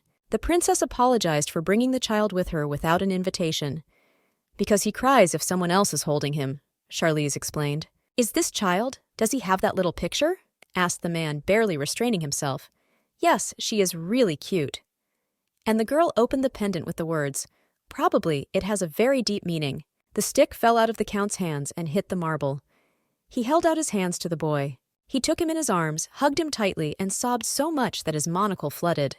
The boy was looking over his shoulder, one eye squinted. Finally they met. He saw his only grandson. Charlize was very pleased with herself. He doesn't know how to express his gratitude to her. Because of her donation, his grandson lived well in the shelter. He will never forget her kindness. The man stood again with the help of a crutch. Charlize looked at him expectantly. What would she like? She put her hand to her heart and said that it would be enough for her if he showed her the relics, as he had promised. Only and everything? Asked the man with a very kind expression on his face. If she likes something among them, he allows her to take it with her. If he offers, she will not refuse. The girl laughed with a bell. In her heart, the princess exclaimed, "Oh, yes! What a relief!" He answers directly as she expected. He led her to the gallery. The girl carefully examined various artifacts. Yes, what she needs is here. She announced that she had already decided on all the things she liked. It was necessary to look more carefully. No, enough. Can she take the 3 relics stored here? Since she has already found the artifact, it is necessary to go to Sasha as soon as possible. If she takes only what she needs, suspicions may arise. So he will grab a couple more. Decant said as much as you like. They will put them in a box and load them into a carriage. The man was happy. The boy sat all the time in his arms and sucked his finger. The girl thanked. Said the kid. It seems that the Earl's grandson has developed some feelings for the lady. He held out his hands to her. She thanked me heartily. She promised that she would pray that the past, which tormented him, would remain in the past, and that a warm future would come. She bowed to her new friends. The night has come. Eludian was still busy in his office. Artifact located in Decant County? Asked the Grand Duke. So it is. But Count Decant entered into a conspiracy with an unexpected person, answered Liban. And who is it? This is Lady Lienta. They were informed that a few days ago in the museum, and also this afternoon in the county, they met with Lady Lienta. Calix was surprised and stared at the table in a daze. Do you still need to watch her? Carefully clarified Liban. No, you shouldn't lie in wait for the lady, said the Archduke, smiling. Let them make sure that the artifact does not move to another place. Most likely he will meet with the Count. A black young man entered and bowed. Your Ducal Highness, he addressed. Lady Lienta has arrived. The Duke's eyes became diminutive, and Liban grabbed his head. Lienta sat down on the sofa with a triumphant look. A white box stood in front of her. She was waiting in the living room. He went out to her and asked, according to the rules of etiquette, how long she had been waiting for him. No, she said, not for long. Since she herself came to him, did something serious happen? Calix asked. She would like to give him something. She hopes it will help Sasha. And she opened the box in which there was a medallion and a bracelet.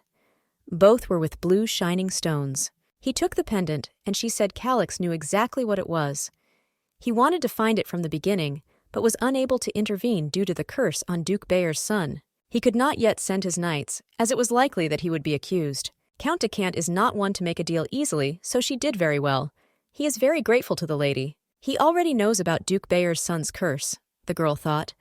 She lowered her eyelashes and said that she only wished that he would bring down Sasha's fever as soon as possible. He is very embarrassed that he only receives help. If she needs anything in the future, let her tell him. He will help her in any case, whatever it was worth to him. So now she has something like a wish fulfillment coupon. She still had it from last time, so she won't have time to spend it all.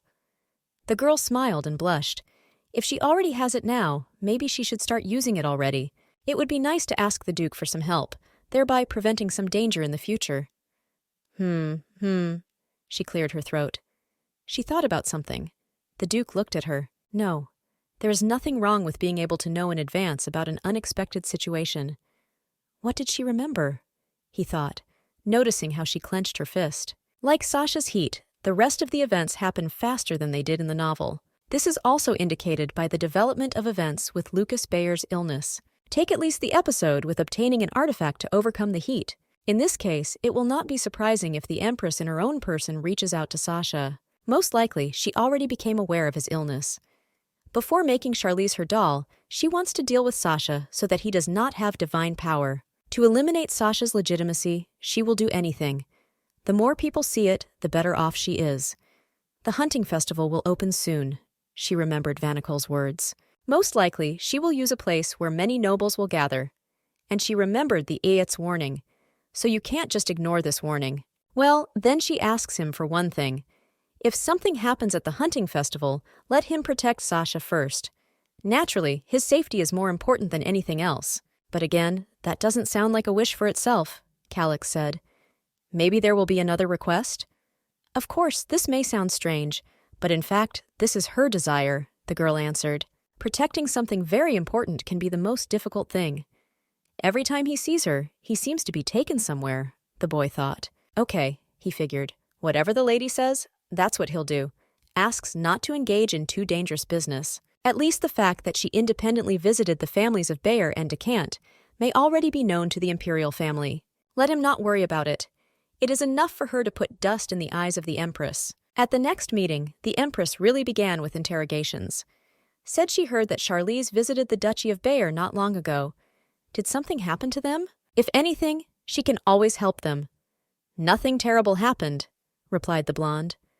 When His Majesty the Prince fell into the lake, Duke Bayer's son was there, and she was asked if His Majesty was not still angry with the Duke because of this. She also heard that Charlie had found the grandson of Count Decant. Yes, it's a coincidence. When she went to see if the shelter uses their donations, she took that unfortunate boy with her. Charlize said the plain truth. But it turned out that it was the lost grandson of the Count. Did she take the baby? The Empress was amazed. Recently, it is very difficult for her to just pass through such children, actress Charlize added. She grabbed a handkerchief and covered herself with it from the Empress.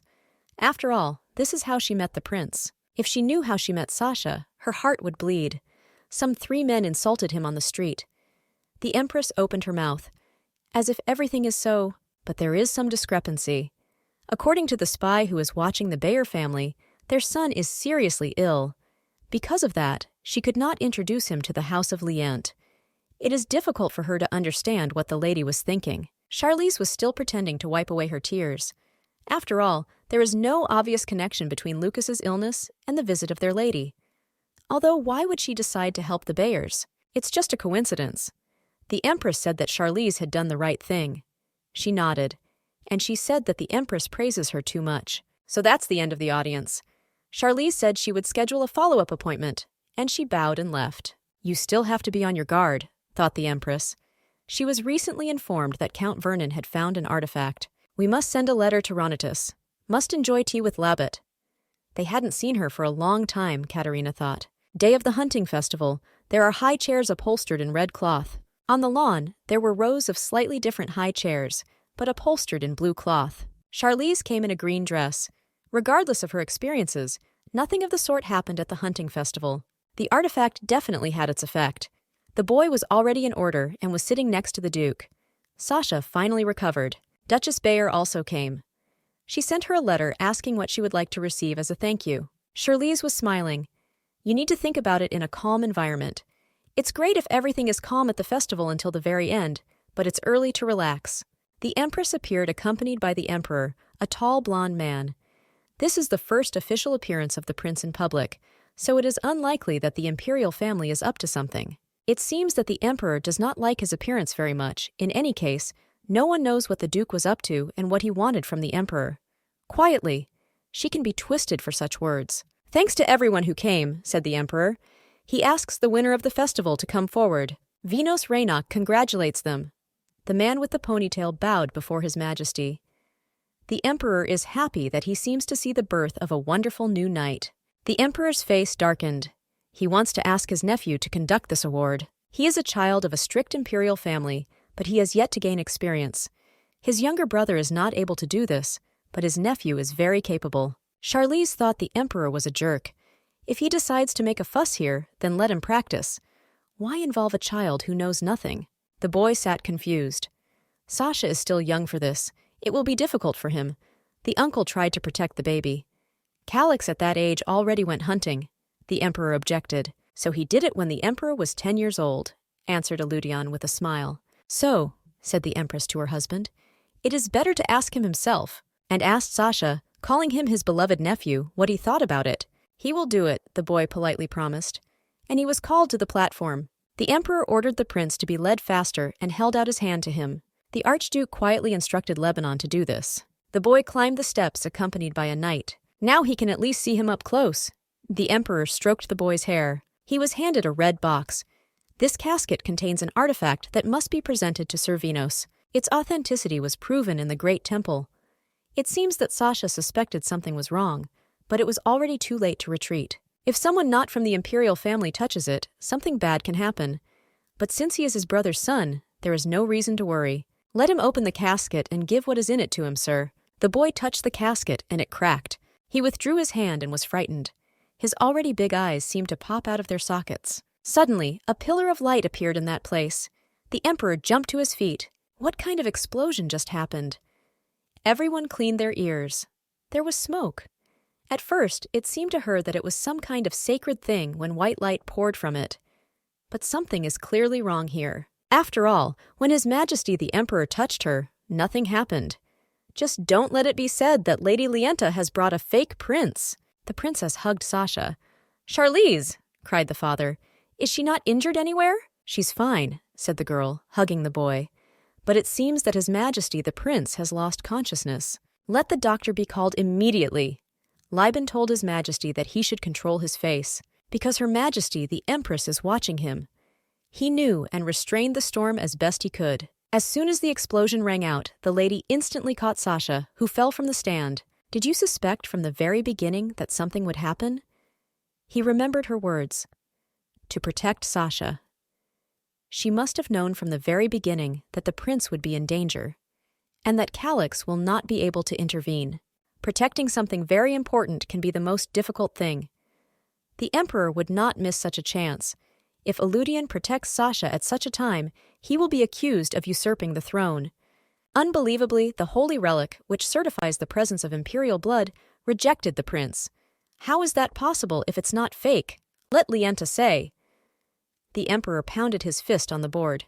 "It turns out that all this time she despised him and the entire imperial family," roared the emperor. Venos remarked that it was not even worth asking her.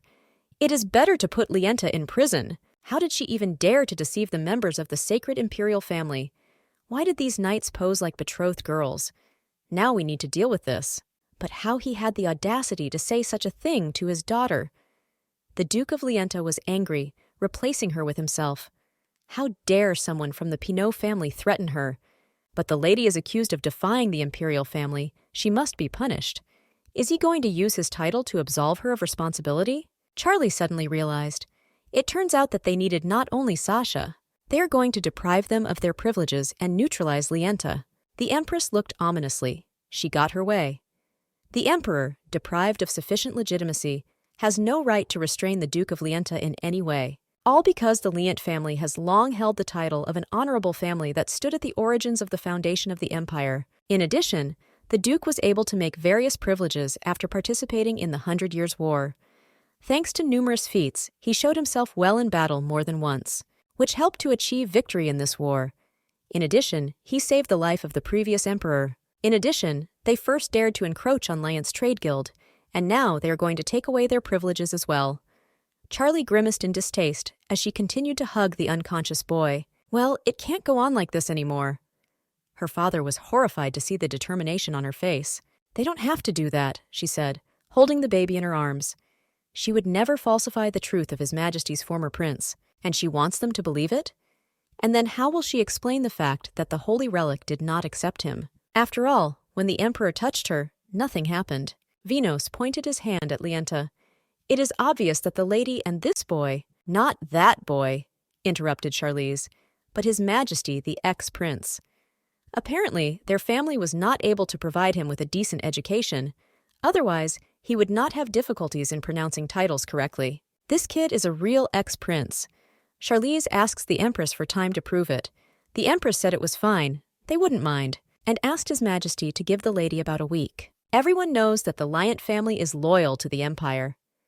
"There must have been some misunderstanding here," Katerina said slyly. "Charlize won't find anything anyway, but she just has to look at this site." Katerina added in her mind. "They will do as the Empress said. Exactly 1 week, no more, no less. During this time, he must prove that this child is a prince," said the Emperor. "But for this period, the lady is not allowed to leave her house.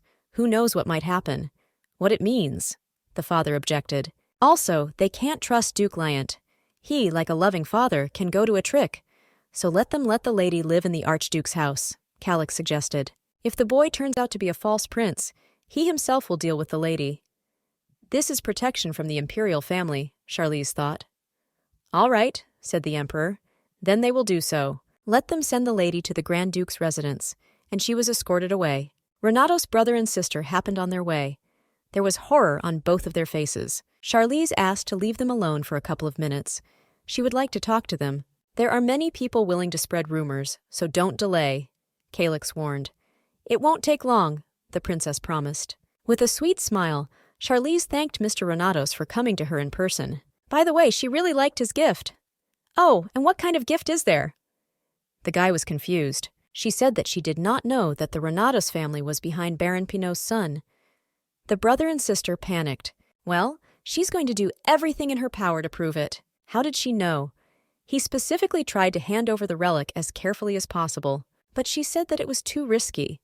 He didn't even know what item Her Majesty the Empress had given him. He did it only for the sake of their family. Doesn't she know that her father's condition is getting worse and worse every day? They have no strength to protect the family.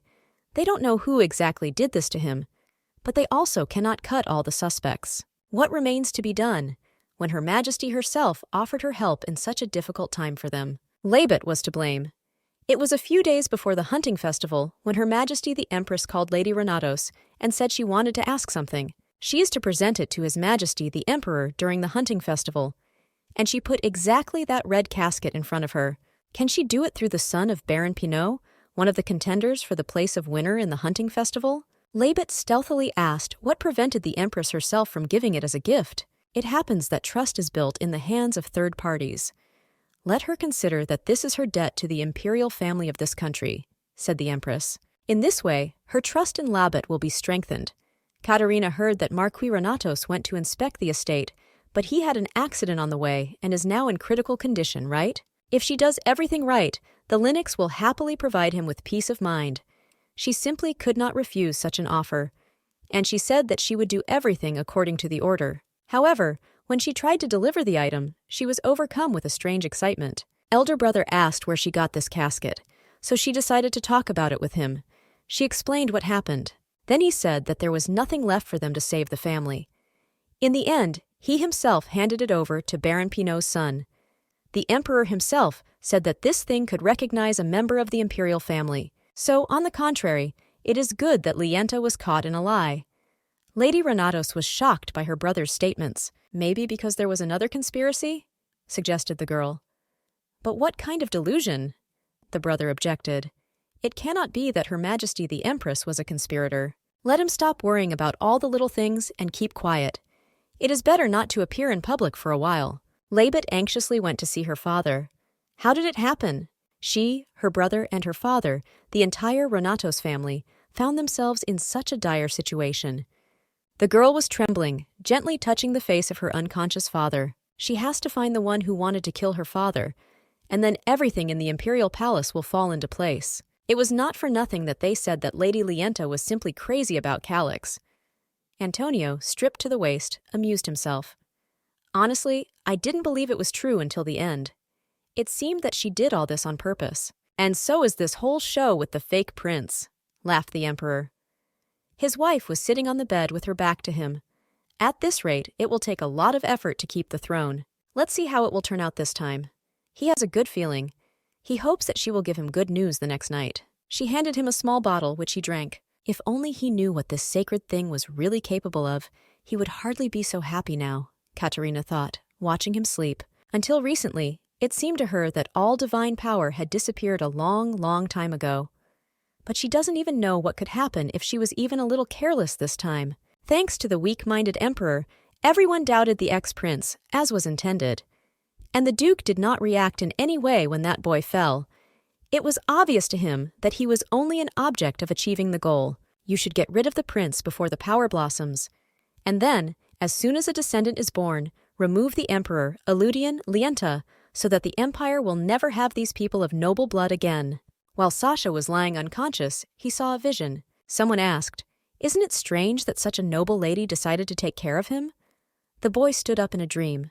It's all because he's a prince. And otherwise, why did he surrender to her at all? The boy shook his head, trying to get rid of the voice. No, Lady Charlize supported him even before he found his family. He is nobody without his title. Does he think anyone would love him if he wasn't a prince? After all, he himself is not completely sure that he is a real prince, said the man who warned him against Charlize. The boy opened his teary eyes. What was it? Just a dream? Everything that happened at the hunting festival would also turn out to be a dream. If he really was from the imperial family, the casket would not have started to crack. After all, when His Majesty touched her, nothing happened. All this time, he was just brazenly using everything that rightfully did not belong to him at all. The boy was frightened. The kindness of his uncle, and the warm attitude of Lebanon. All this is meant for a true prince, but even so he tried not to be greedy and grateful for everything they did for him. Suddenly, Lady Lienta came in and asked if he was all right and if nothing hurt. She was very worried about him. He still did not wake up. But now he needs a good rest until he is fully recovered, so let him go to bed. Mrs. Charlie was worried about him even before it became known that he was allegedly the same former prince. He cried, I wonder if he will be able to keep all those memories they built with her. He apologized to Charlize, saying that he is not a prince, he is so sorry. He is a real egoist, once he continues to do all this, just so as not to lose her. She looked at him with surprise and wiped the tears from his eyes. He is not selfish. They're like friends, she said, so she doesn't care if he's a prince or not. Charlize blushed. If he really isn't a prince, he might be one of the Liant family. All right, no one will lose anyone, she assured Sasha. He roared at the top of his voice.